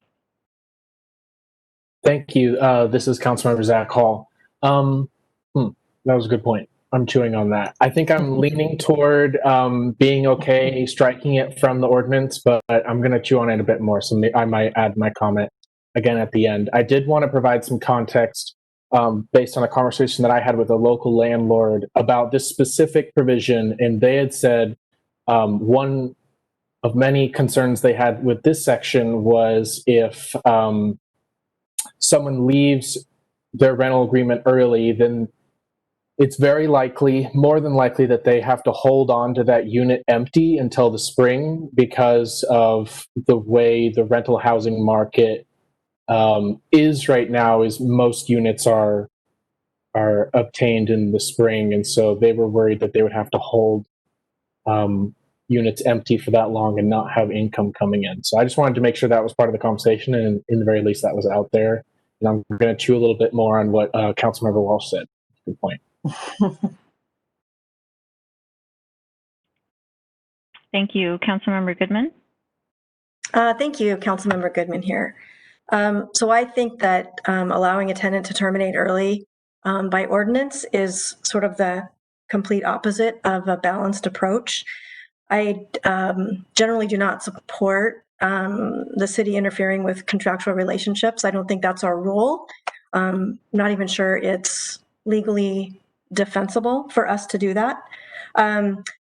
Also, I want to note that the landlord certainly can let the tenant out early. That is a landlord has the complete ability to do that.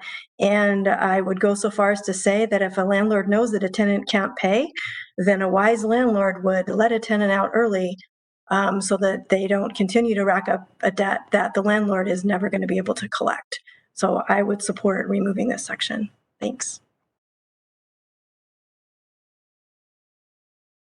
Thank you. And this is Council President Hunt. We did hear that very similar to what Councilmember Goodman heard. said from landlords. Councilmember Dmichel. And thanks. I won't repeat. That was exactly what I was going to say. And I went into the process, this process, exactly thinking in alignment with Councilmember Walsh, and then hearing from landlords and tenant advocates who said, this is something that happens regularly. People break their leases, they can't pay their rent, and there's really no reason for the landlord to hang on in that situation. So the advice I got from several people, both landlord and tenant advocates, was to strike that section 5 from the ordinance. Thank you. Okay. Is there any other comments on this section before I move to the next section and do a quick summary on this section?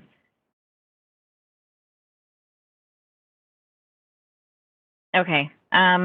So I did hear interest in facilitating people that would need to leave their, that would need to terminate their rental agreement early.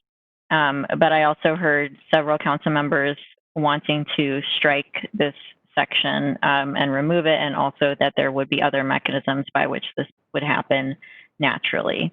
So not in complete agreement on that section or on that question, but those were the two things that I heard. Okay, I'm not seeing any other more comments on this one, so I'm going to move to question 5, which is around the payment plan. So we, and I am going to just provide some context on why this question is here. We heard from multiple individuals around about the payment plan in particular, and about both benefits of having specifications of a payment plan that somebody would know this is how they would have to pay, because right now in the eviction moratorium from the governor, there is a requirement that it be reasonable and take into account the circumstances of the tenant, but it just does not provide specificity. So we did hear that. And then we also heard concern that it might not align with other payment plan requirements, and also concern about having a payment plan at all from some people that we spoke to just had general concerns about the payment plan in general. So again, we put that in our list of questions for council consideration. And then we found in our research, the Attorney General's office put together a worksheet to help landlords and tenants create reasonable payment plans, and so we've attached that. And additionally, there are other payment plans such as in the Seattle City Council's ordinance. With that, I will go to any comments that we have on this item. Does anybody have any comments on the payment plan? I think we have heard some already, so I would ask though if you could restate comments on the payment plan so we have them recorded for this question, that would be helpful. Councilmember Walsh. Thank you. This is Councilmember Walsh. I believe that a flexible payment plan that allows people to come up with their own system and not hold to either a specific form like the Attorney General's or to a specific set of metrics is useful. I would like to request that in order to be defensible, it should be written down and with signatures and dates. And so that would be the only thing I would add.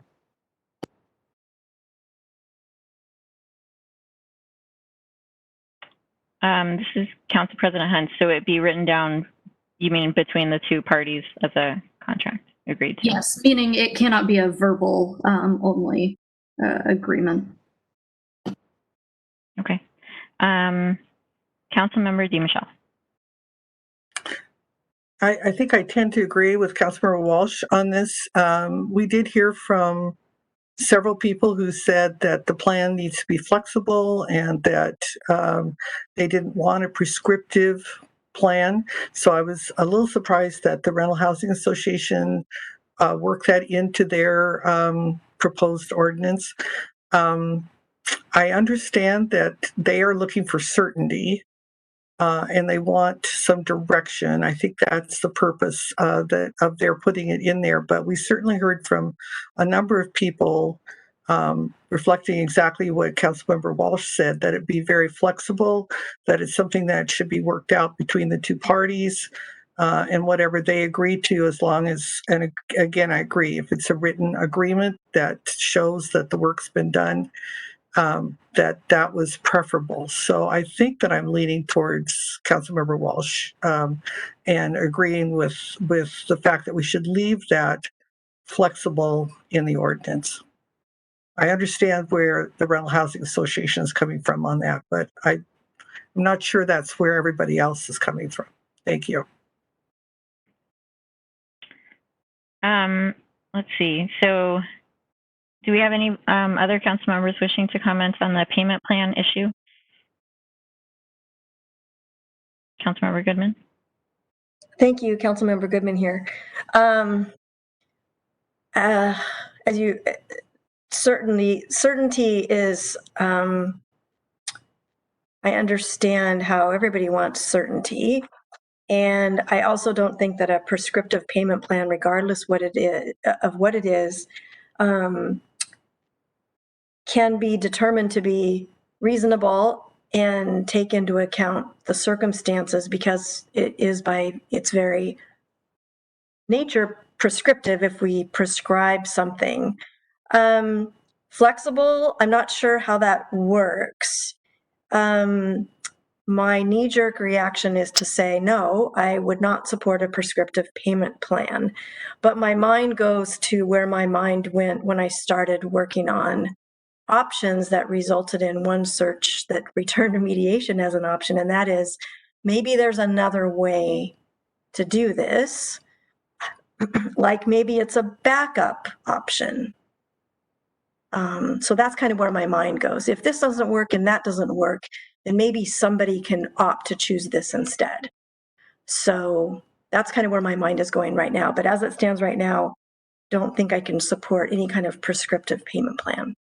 I just don't think that's, again, it doesn't fall within the balanced approach that I hear we're trying to achieve. Thanks. Thank you.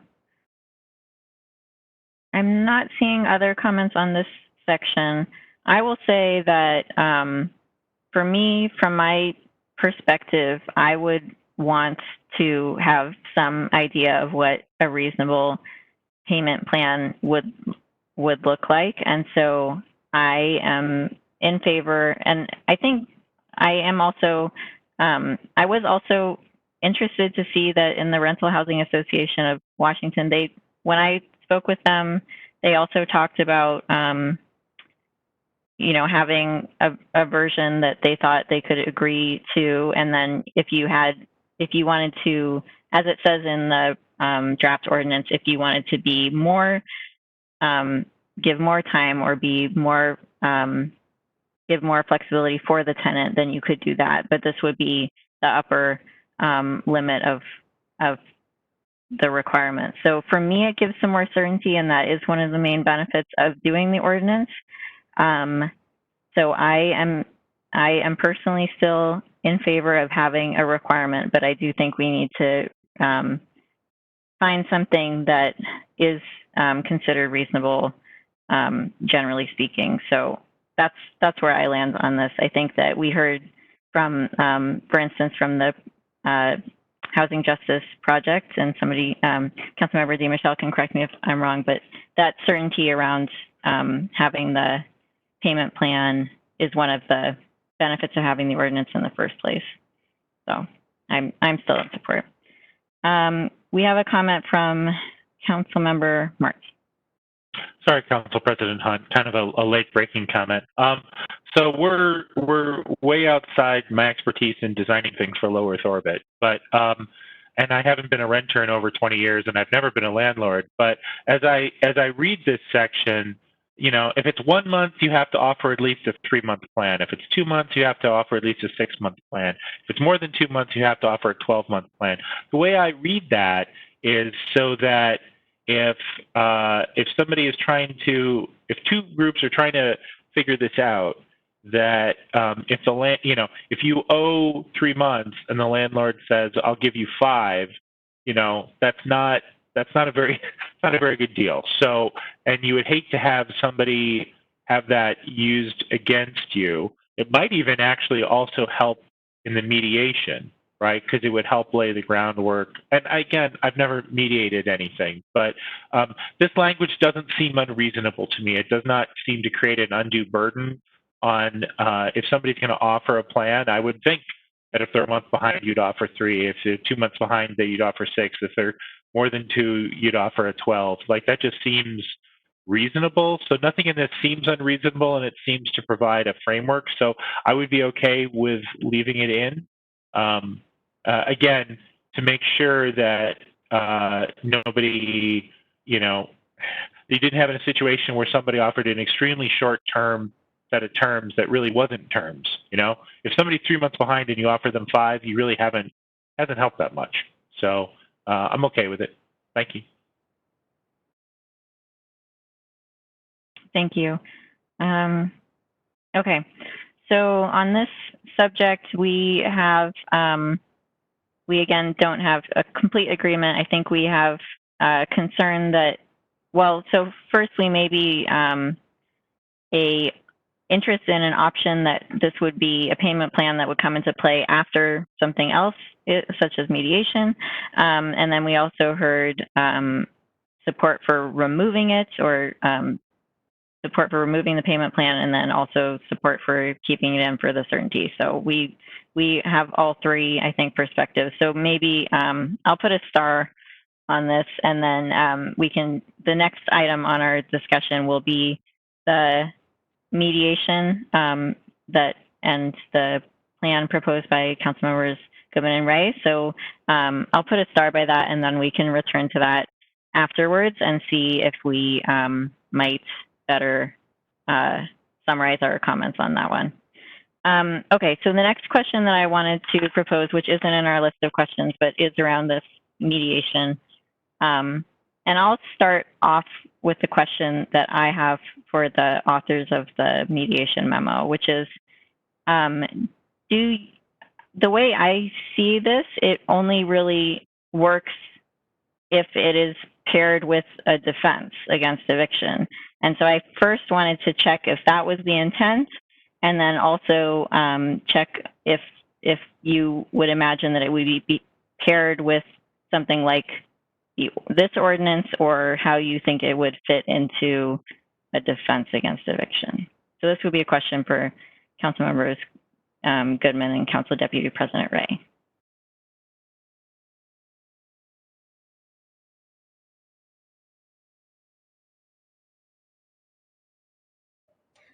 Councilmember Goodman here. I think Council Deputy President Ray spoke to those earlier. The first comment I want to make is that it wasn't so much a proposed plan that we would sort of wordsmith and finalize as it was an alternative idea, which is why we don't have too much prescriptive in there, as if this could be lifted and put into an ordinance. There are many programs out there and many ways of doing it, from what's required to the information that's required to who would the city pay for it, with who would the city contract with, who would the city use, would the city contract with anybody, would the city just give money, who would qualify for free services, if any, and so I don't know that we have specific answers as much as we have responses based on our research. And so I think specifically the answer to the question about whether it could be used as an eviction defense is yes. And I think the memo says that, just like the foreclosure mediation requirements, a trustee could not move forward with foreclosing a residence under Washington statutes until a mediation has taken place. And much of the research shows that a mediator would have to somehow provides, I'll call it a certification, that certifies that the parties have participated in good faith, or it can't be utilized as a defense, or the landlord can't move forward, or the trustee can't move forward. So, but again, every jurisdiction has, that uses mediation and, uses it a little bit differently.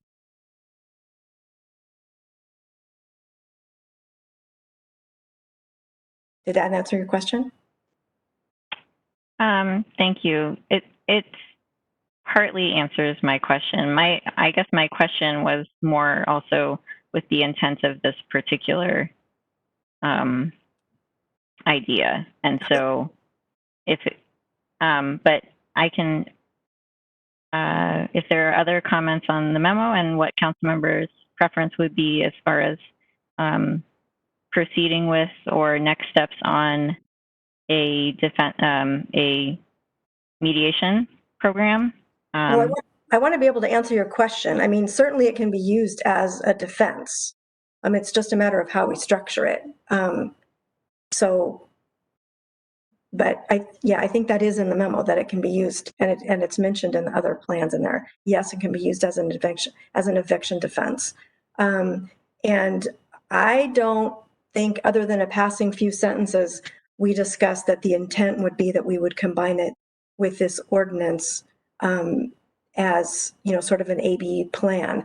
That doesn't mean to say that we didn't think about that, but we just didn't put too much emphasis on exactly how we thought or believed that this specific program would work, because we wanted to present it to the council as an overall idea, if that makes sense. Okay, thank you. We have a comment from Councilmember Martz. Thank you, Council President Hunt.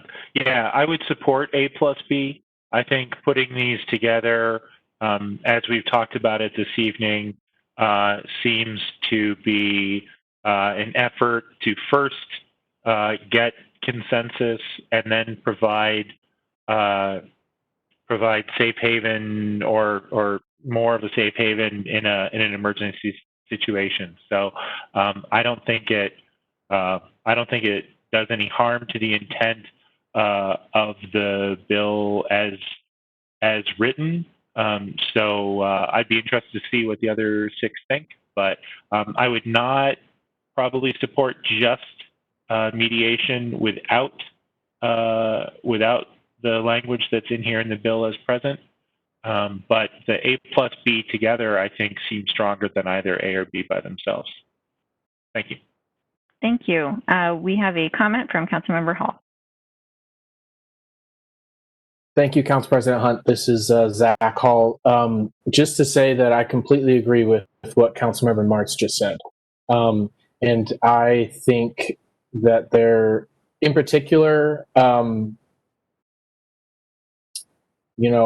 Councilmember Goodman brought up earlier in this meeting, and something that I had brought up in a previous meeting was, I would really hate to leave renters here in Issaquah worse off because they were up in front of court in the middle of an eviction proceeding, and that affects their long-term ability to gain housing in the future. So I think that there's actually a really interesting blend that could happen here, and I'd be interested in pursuing that. However, whatever that looks like, whether we need to extend the work of the ad hoc committee to look into what it would look like blended together, and what do we think the community thinks about that, or if we just want to give this feedback to city administration, have them work on something that they think makes sense blended together. Either or, I'd be supportive. Thank you. Thank you. Councilmember Ray. Thank you, Council President Hunt. This is Chris Ray.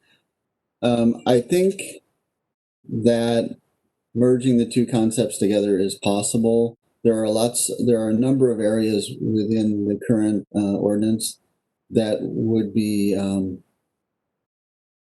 overtaken by the mediation process. I mean, you wouldn't want to have a prescriptive, let me say this better. I wouldn't want to have a prescriptive payment plan if I just gone through mediation. So I think there's some areas where we can address some of the concerns we have about the current ordinance that we are discussing if we were to put mediation in front of it.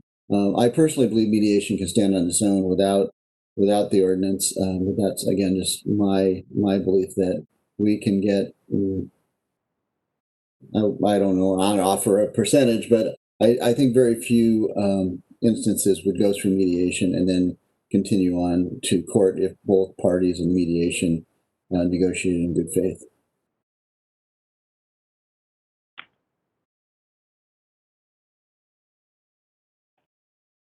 Thank you. I am not seeing other comments. Oh, I just realized I commented just to Tisha. So I do have a comment here. For me, I don't understand why, or I don't understand how this would stand on its own. I understand that other cities do, you know, for instance, San Jose is mentioned as a city that has a mediation program. The city pays into this program, and as I understand it, they provide mediation services to help resolve disputes. But for me, I don't understand in this particular case if we're looking to avoid a eviction cliff where we would have a lot of evictions when the governor's moratorium protection ends for tenants. I don't think that the mediation program specifically, I don't understand how that would specifically prevent this. If we required it by an ordinance, then I'm also not sure who enforces that. So to me, the mechanism by which we would combine them makes a lot more sense, and that may be partly because I'm not as familiar with the mediation programs. But for me, it makes more sense that if you have a requirement for a mediation, then it would go, you would be able to use that as a defense if you were not provided with that if the eviction proceedings were to occur following that and you had not been offered this chance at mediation, you would then be able to use that as a defense. So that mechanism makes considerably more sense, and I would also be supportive of that. I do see now that we have a comment from Councilmember Walsh. So Councilmember Walsh. Thank you. This is Councilmember Walsh. Let's talk costs when it comes to mediation. Is this an unfunded mandate? You know, what if we decide to fund it? What are our potential costs? Can we afford those potential costs when we're facing our own budget issues? So I have concerns when it comes. So generally, I think the idea of adding in mediation is great, but I'm not sure I want the city to bear that cost on its budget, nor do I want to place an additional potential cost that somebody as a landlord goes through mediation and pays for it, and then goes through the costs of an eviction proceeding, and then goes through having to bring their place back up to spec so that they can rent it out again. So I would need to know more about what these potential costs are, who would face them, and what the scope is before agreeing to that concept.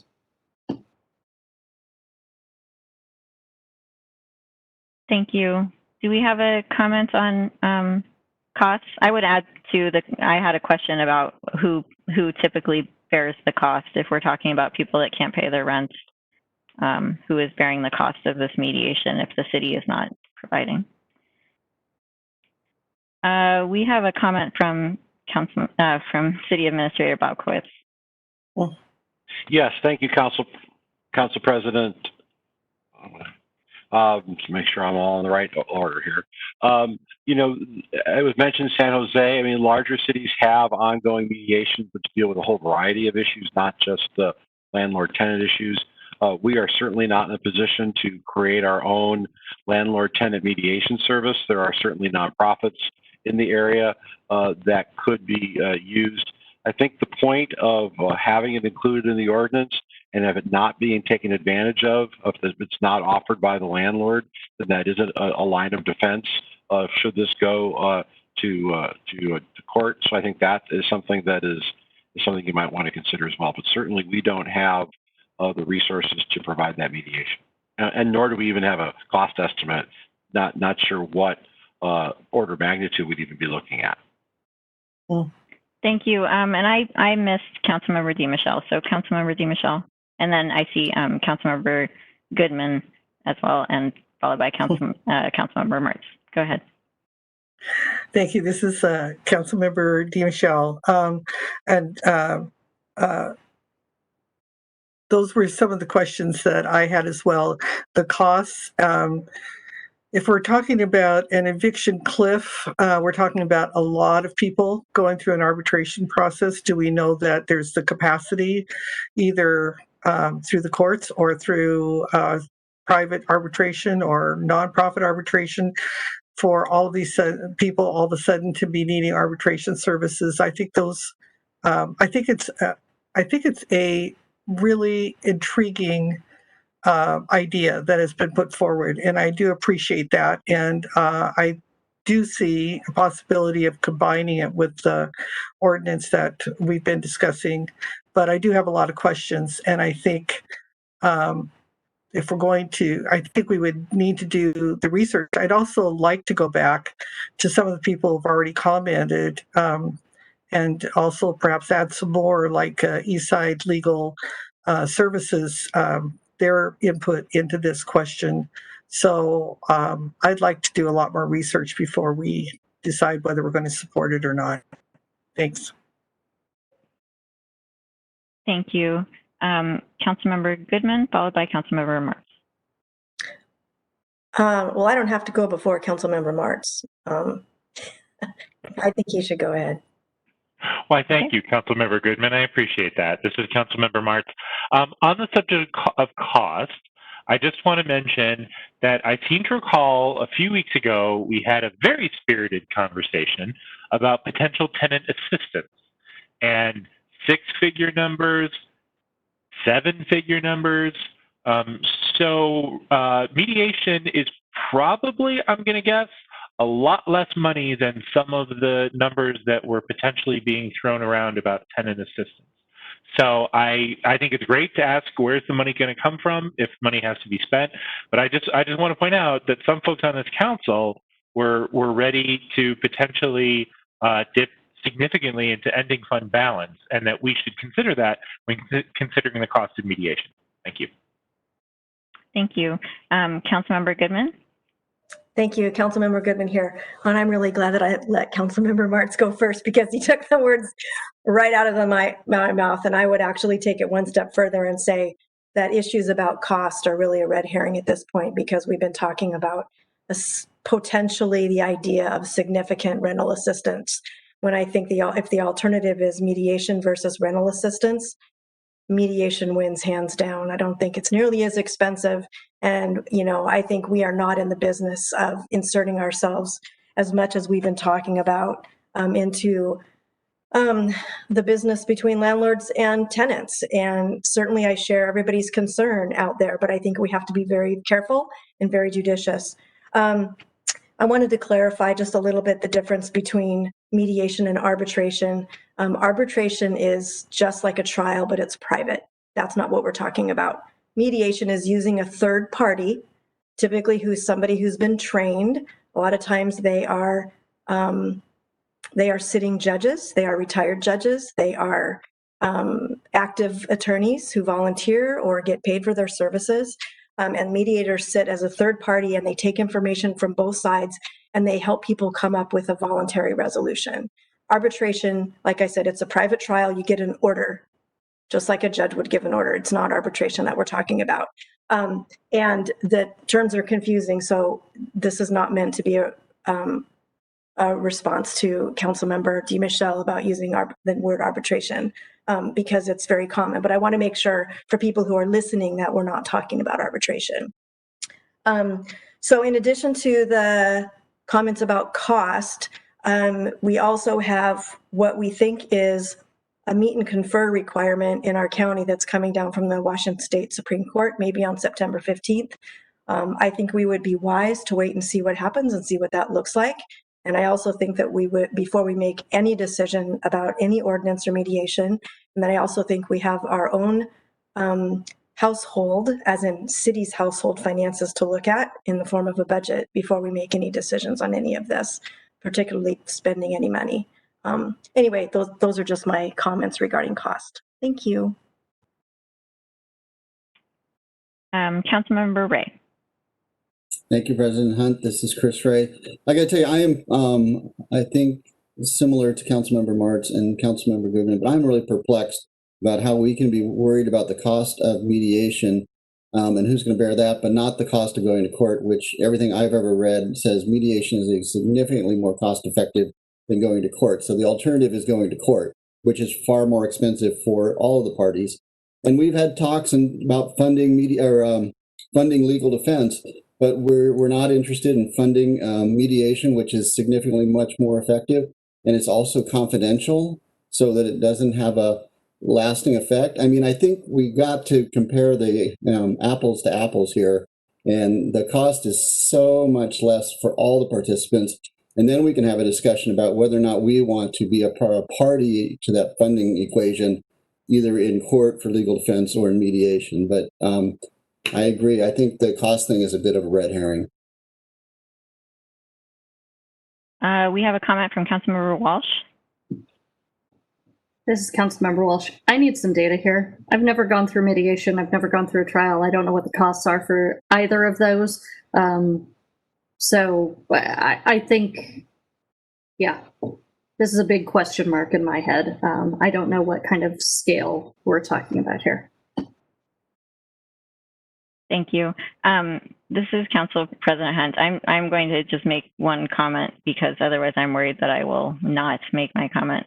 I agree. I also just simply, it's not that I am at all opposed to using our city money better to make sure that people stay sheltered. And so if this is a better use of our funds that would do that in a global pandemic, then I am absolutely interested. It's more for me a question of how much it costs and then who typically pays, because I'm not exactly like Councilmember Walsh said, that's my real question. I just, there's no numbers provided at this point, and not that we can't get them, but that would be the next step for me, just to understand what we're talking about in terms of dollars. But I'm absolutely interested in doing it if it's a cost-effective way of keeping people sheltered in a pandemic. I have a comment now from Councilmember Goodman. Thank you, Councilmember Goodman here. And those are all the right questions to ask. I think that the next step, if the council were to be interested in learning more about it and figuring out how all of it works, would be to probably talk to some of the other jurisdictions and see exactly how it works. I mean, Snohomish County's right up the road, and they work with it's a nonprofit agency. So they can, I'm sure they've got statistics. They used to do it and then they reestablished it. I'm sure they've got statistics about how it works, how much it costs. And the cost really is, for the cost to the city really depends on on our policy. I mean, you can go anywhere from requiring mediation, which would cost the parties, both the tenant and the landlord, to both pay their fair share. Just as you do in a contract. If a mediation is required before you go to court, generally the parties share that cost. I would imagine that there would be great concern on the council about requiring tenants who are already strapped for money to pay for their own mediation. And then the cost of mediation varies. The total cost varies. There's usually a cost per hour, $100 or $200 an hour, I would guess. At the most, it can go down probably from there. And then the city could, for example, I'm not suggesting it, but just to give you an idea of cost, the city could agree to pay for, a certain number of hours of mediation, for, 2 to 4 hours or something like that. I don't have those answers. And Chris and I specifically didn't put down a prescriptive plan here because it was an idea based on what we read about. But that would be the next step, I think. If it were me and you tasked me to do it, I would just be calling a couple of other jurisdictions and find out exactly how it works and find out why it works for them and see what statistics they have. And then figure out during our, later on as part of our budget process, and further consideration of an ordinance that is either mediation or a combination, what it is that we might want to put into the pot for mediation services, and whether we want to pay for it for everybody or a sliding scale or something like that. So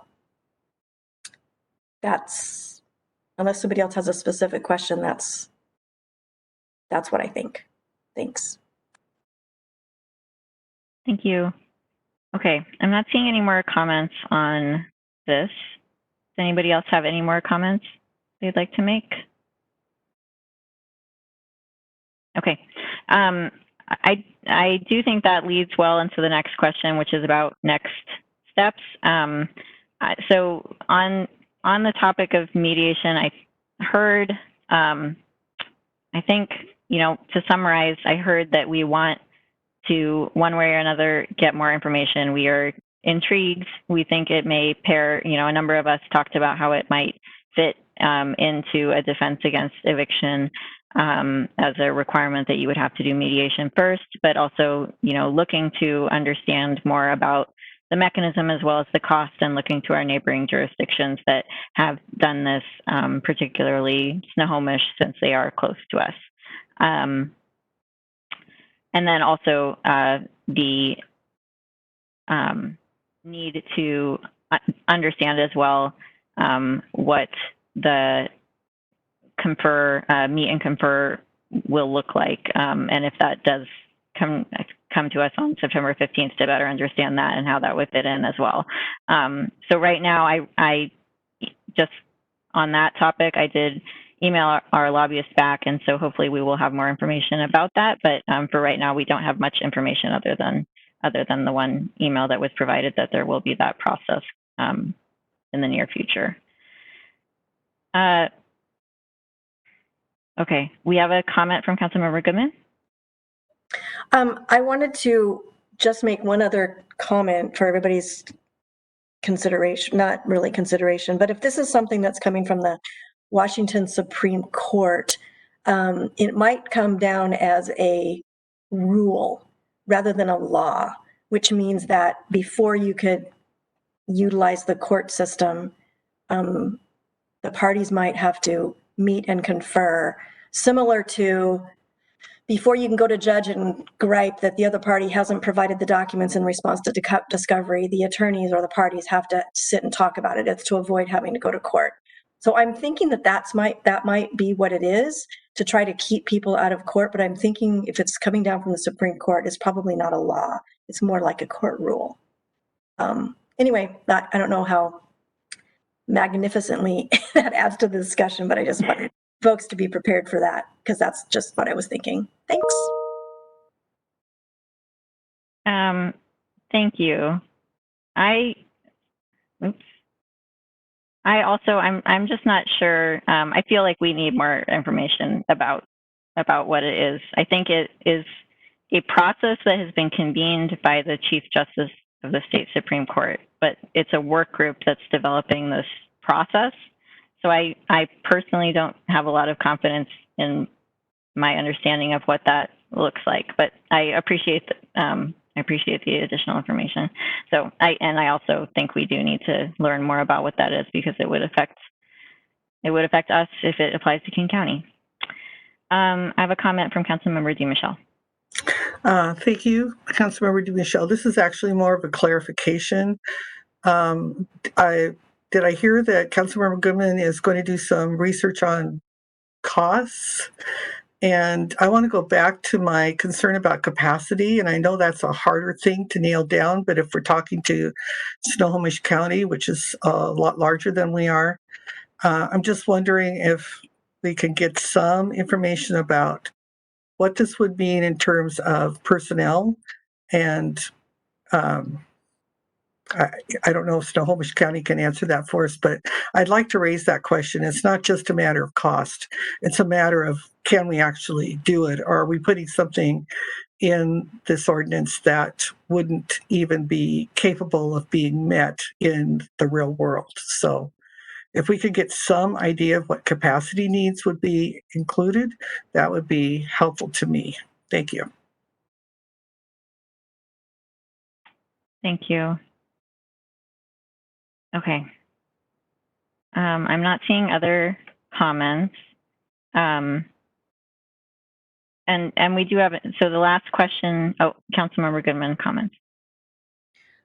Well, I didn't agree to do the research. However, I also know that the city, we haven't had really any staff support for the ad hoc Chris and I did our own research. And if it's the will of the council to get more information and you have specific questions that you want me to get answers to, then, I might take this position very seriously, and I'm happy to do whatever I can. Thank you. Okay, I think with that, we are ready to move to the last question, which is really around the next steps and also how we want to proceed, especially in light of the fact that we don't know whether the governor's moratorium on evictions will be extended further. It has been extended multiple times already, and when it has been extended, it has been extended very close to the date of the end, of the proposed end. And so we are unlikely to have a lot of advance notice. There is a work group that is working to advise, as my understanding is there's a work group that's working to advise the governor, and so we may also know the recommendations from that group in advance of the October 15th current end date of the eviction moratorium. But really, the Housing Stability Ad Hoc wanted to raise this question to council about what we how we would like to proceed given the unknowns that we're currently facing, and we did list a number of options. I will also point out, Councilmember Goodman mentions that we did not have a lot of staff support for the ad hoc, but we did vet the list of questions that we were discussing this evening, as well as those options. We did vet those with legal counsel, and so they have been seen by our city attorney, and he understands that we'll be discussing them. So I think with that, if there are any comments on next steps, I will open up that discussion right now. And then we have the options in front of us as well.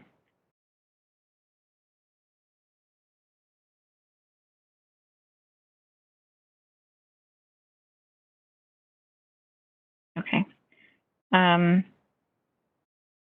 So Councilmember Goodman, I think you made a comment on the last item. Okay. Councilmember Walsh. Thank you. This is Councilmember Walsh. I think there is lots more conversation that needs to be had amongst us before committing to one of these in particular. If we're still having conversations. I don't know where I am on those. I think a lot of it has to do with whether or not we decide on a more mediation style or decide to fund things. I think the other piece that's in my mind is how this plays into our budget calendar, and whether or not we've gone into our consideration of our revenue and expense situation if we're going that direction. So I guess my point is, I don't know at this point. Okay, thank you. Councilmember Martz. Thank you, Council President Hunt. Yes, I personally would like to see us put into consideration a bill that includes A and B, as we discussed. I would like to see it written up such that it would take effect if the governor's moratorium were to be lifted. That means we do have to discuss the finances of it. And, at that point, we can decide if we want to do something else, but I'd like to get moving. I think the last thing we want to do, and nobody's suggesting it quite this way, but, the other extreme would be to say, boy, this is all good information, and if the moratorium gets lifted, we should take the subject up again. I would rather be at the other end of the spectrum and have something ready to go and understand the implications of it. I think that would provide comfort in a difficult time to our community. Thank you. Thank you. Would anyone else like to make a comment on these options or other next steps? Okay, if not, I will also make a comment. So I think one of the big important reasons why we're considering this is because October 15th is coming up really quickly. The last time we were considering this, the date was August 1st, and that was when the eviction moratorium was planned to end, and then it was extended to October 15th, which is, in my opinion, not a lot of time for people to be planning, and it is a very difficult time, and a lot of people are struggling right now. And I do understand that uncertainty affects both the tenants and the landlords. So from my perspective, similar to Councilmember Martz, I would like to continue to try to get this in place in a form that addresses that need before the eviction moratorium plan ends. And again, we don't know if it will be extended again, but just the anxiety around that, I think, is a reason to plan for that at the very least. As I think I said, I'm interested in the mediation, provided that I have some more information about the mechanism that how it would work. And I would be interested in if it's something that's viable as a defense against eviction and would keep people sheltered and safe. I would be interested in additionally in considering city funds for that. And so while I agree that we should consider that in the context of the budget, I also very much agree that we've considered direct assistance to renters, and if this is a more economic approach to keep people housed, I'm very interested in considering it further. So with that, I am more in favor of bringing this back again sooner rather than later, perhaps with more research either by the ad hoc or other council members if they're interested, as Councilmember Goodman indicated, on the mediation and how we might do that. But I'm interested in bringing this back again. And then we have Councilmember Dmichel, followed by a comment from City Administrator Bob Quist. I agree with the comments from Councilmember Martz and Council President Hunt. And just to be clear, I think that what we're saying is option 6A is the preferred, sorry, it's late, preferred path forward. If that's what we're talking about, I would support that as well. And I am also interested in a combined ordinance with the, as Councilmember Martz described it, the A-B option. I would be interested in that as well. I do want more information before I would completely support it, but I'm interested in seeing that put in front of us. Thank you. Okay, thank you. We have a comment from City Administrator Bob Quist. Yes, thank you, Council President, members of the council. Certainly, the administration could take this back. I think that there is some clear direction here. I think this idea of a 6A plus B, I think I'm hearing a lot of interest in that, with the caveat that we sort out what mediation looks like and what the funding for that would be, who might a good partner be for that. And that is something that the administration could work on over the next few weeks. And either bring this back to a full city council meeting or bring this back to another study session. The council has a study session scheduled for, I believe it's the 15th of September. The 8th will be a regular council meeting. You could choose to bring it back on the 8th. But I think we could come back working with the city attorney's office, addressing some of the issues that were raised this evening, look at what mediation would cost and a form for that, and have it ready for either council consideration and action at a meeting or bring it back to another study session.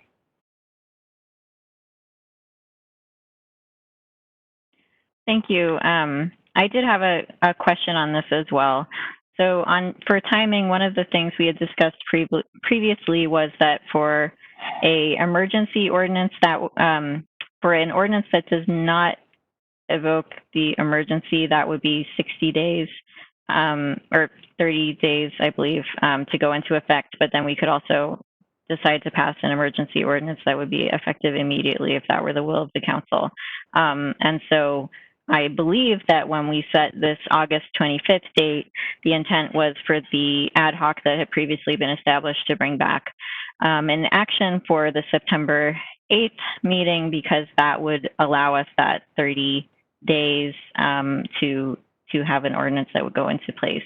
I think given the fact that we might have more information on September 15th, I don't know that that makes sense anymore, but I did want to raise it because we did have that discussion previously on timing. Councilmember Goodman, a comment. Thank you, Councilmember Goodman here. I would think it would be most appropriate to come back at a study session, not a full council meeting, because there would have to be significant discussion because there are a number of questions and there's going to be a lot of new information. So a study session makes more sense to me as a next step. Thank you. City Administrator Bobkowitz, could you please advise on when, if we were to, as a council, wish to discuss this at another study session, when that might be? Council President, the next scheduled study session is Tuesday, September 15th. Okay. Okay. Well, I think that that is not one of the options, but that is also definitely an option for us.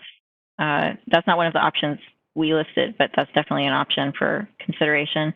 Does anybody wish to speak to that as an option for next steps? Councilmember Ray?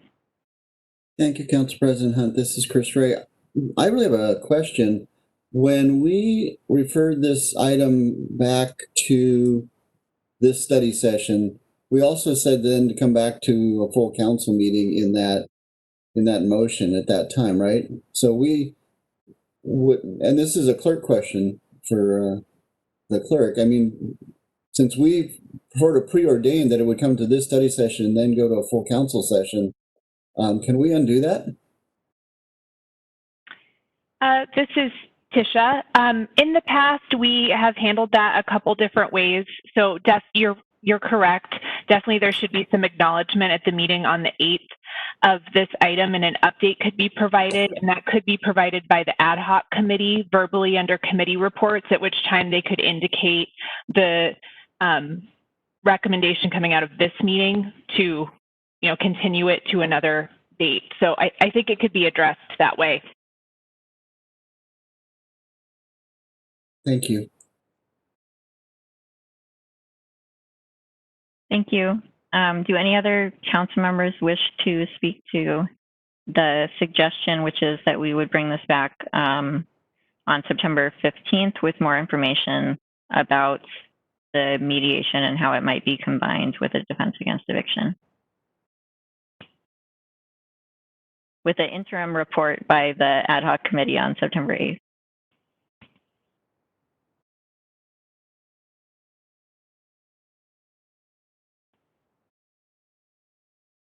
Okay, I'm not seeing any other comments.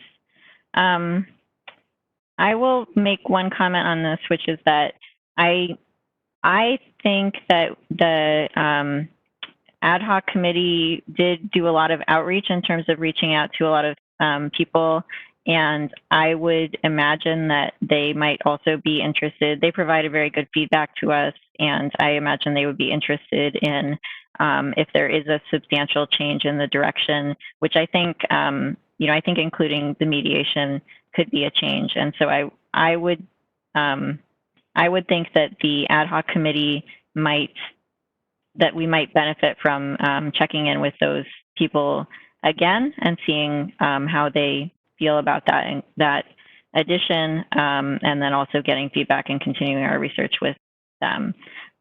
So in addition to the new outreach to jurisdictions that have mediation to follow up.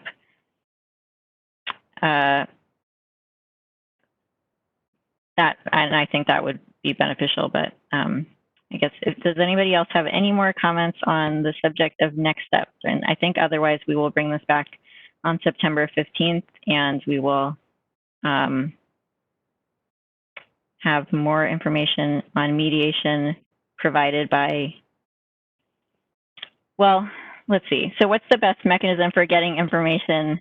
This is an open question. What's the best mechanism for getting information amongst ourselves if we do want to continue the outreach to people we've already reached out to, as well as the new research that will be done by Councilmember Goodman, as I understand it?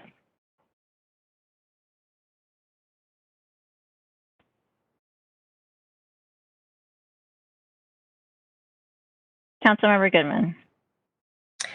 Councilmember Goodman here. Thank you. So I heard, so I offered to help in any way I can. And so I'm not sure what kind of help, if any, the administration would like. So I don't want to, you know, jump in and do, I don't know that we need, you know, two different sets of folks working on it. So I heard Administrator Bobkowitz say that they could gather information. So all I'm asking for is just some clarity on what, if anything, anybody would like me to do. And then in terms of reaching back out, I think that's an awesome idea. My only concern would be is that we don't have any specific program yet. So I think I would, if I were reaching out to those same folks that you talked to again, that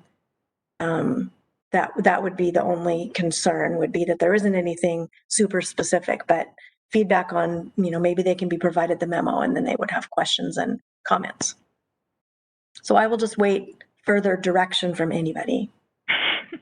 Okay, thank you. Well, and I believe that council also, you know, the questions I think that council raised in terms of the cost, that was the main questions that I heard, as well as maybe the mechanism of the program itself and how it could fit into a defense or other. City Administrator Bobkowitz has a comment, and then we have a council member, then we have a comment from Councilmember Dmichel. Thank you, Council President Hunt. I think the administration is comfortable doing the research. We appreciate Councilmember Goodman's offer of assistance, and we'll reach out to her if there's a specific need for that. You know, it's not a limitless group of organizations that provide this service within the immediate area, so I think it'll be easy for us to get a sense of those costs and quite honestly, their capacity. We are not the only community considering these issues. I think they're not, the nonprofit sector is trying to gear up regardless what actions local governments may take. So my sense is there may be difficulty getting access to these resources at any cost. And so we're going to have to sort through that, but we're prepared to do that research, get a sense of dollar amounts, and come back to you on the 15th. Great, thank you. Councilmember Dmichel? Thanks. I think that I probably don't need to comment. I think that was exactly what I was thinking, and I think it would be great for the ad hoc committee to go back and talk to people. I think we could talk about mediation in general and see what their experiences have been and what they think of that idea. So that's all I have to add, really. Thanks.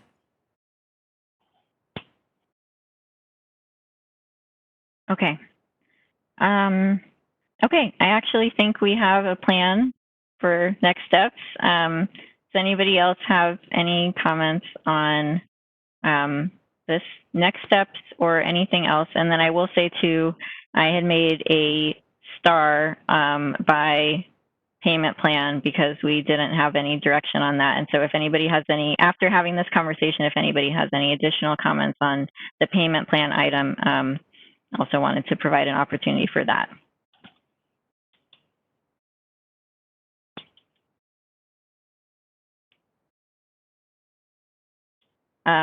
Councilmember Martz. Thank you, Council President Hunt. Yes, I think that as part of creating this A-B hybrid, I think that question should be answered by, I don't know much about mediation, not arbitration, and I appreciate the explanation of the difference. But I should really be governed by, I think, what is the needs of the mediation process and the likely outcomes. If mediation doesn't work, if it does work, what do those things look like? I suspect we'll have good answers to what this one should look like once we've added the mediation element to the conversation. Thank you. Thank you. Okay, so we have some questions on costs and mechanisms and how it works with other jurisdictions and how people's experiences have been with mediation. I think those are all really good questions. Okay, is there any other comments? We have a comment. Okay. Well, so before we go to, it will be a good of the order comment from Councilmember Goodman. Before we go to that, I just wanted to thank you all so much for your time and for your efforts on this topic, because I do think, and based on all of the conversations that we've been having, this is really important. People are struggling right now, and so having this conversation about how we can support our most vulnerable community members right now, I think it's really important, and wanted to just say thank you all. Councilmember Goodman has a good of the order, and then we have a last comment from City Administrator Bob Quitz. Thank you, Councilmember Goodman here. So we have had a lot of comments this year about affordable housing and the need for it and what we have, and we need to get more. And so I wanted to know, exactly what the status is of affordable housing in Issaquah. And so I was going to ask the administration to, and some about 90% of the work is done, and I didn't do it, but we have that compiled in a couple of different places in city documents, and have talked to staff a little bit about pulling information together. And so I was going to ask the administration, or council and the administration, if we could get a short presentation before our budget regarding affordable housing, what our goals are, what we have, affordability levels, how many units, what we've spent, what we have here because of our investments in land and land donations, investments in arch, and just all of the information that we have on affordable housing. If we could get it presented to council before our budget season, so that we are all finally on the same page about what we have, I think would be a really valuable presentation for us and for the public. And so if I would, similar to when I brought up the issue of finding out what we've done in response to the proclamations, anti-hate proclamations that we have had over the years, and how we have responded to them, pulling that information together and putting it on a single web page. I had the same idea about affordable housing, that we should have all that information at our fingertips and eventually have that all in a single web page, so that it's accessible to us and it's accessible to the public.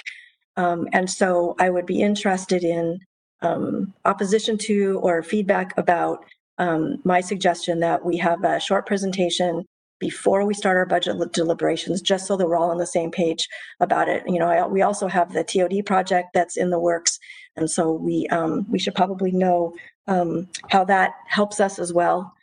So anyway, that's my idea, and I'm interested in if you're all think that's a good idea to have that information come to council before budget.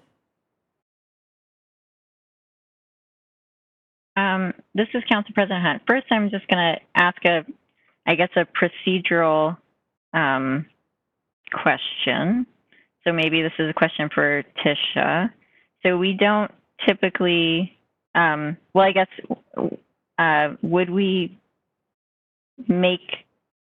can just have a discussion around an item, but not make any sort of formal motion, and then potentially a formal motion to formalize this, or how do you suggest we proceed? Well, given this is technically a special study session, because if you recall, the municipal code says that the second study session in August will be canceled, but because of this item, we scheduled this study session. And so from a clerk's perspective, I'd be more comfortable if this conversation could occur at a regular council meeting or a meeting where this item was indicated on the agenda. Okay, thank you. Okay, I think there's a lot to be said on this, and so I would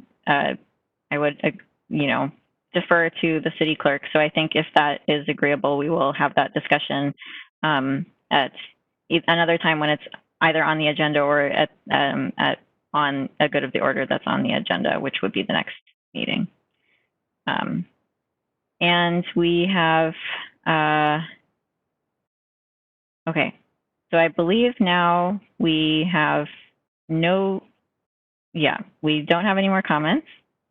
So City Administrator Bob Quitz would like to make an announcement about Thursday. Yes, thank you, Council President. Just a reminder that Thursday evening, 6 o'clock, is a 4-hour training session for the council. You've gotten some preliminary information about that. If there's anything else you need, please let me know, but that'll be 6 o'clock on Thursday. Okay, thank you. And then as far as the discussion this evening, I believe you have the information you need. The administration has the information you need for next steps. Is that all correct? That's correct. Okay, great. Thank you. Okay, I think then just thank you all again, and thank you to any members of the public that have been listening. Thank you very much, and thank you to all of the people that provided correspondence and input. And we look forward to receiving additional correspondence and input based on this conversation as well, and we'll continue moving forward. I believe with that, the next item is adjournment. So I will adjourn the meeting at 9:17, and thank you all very much.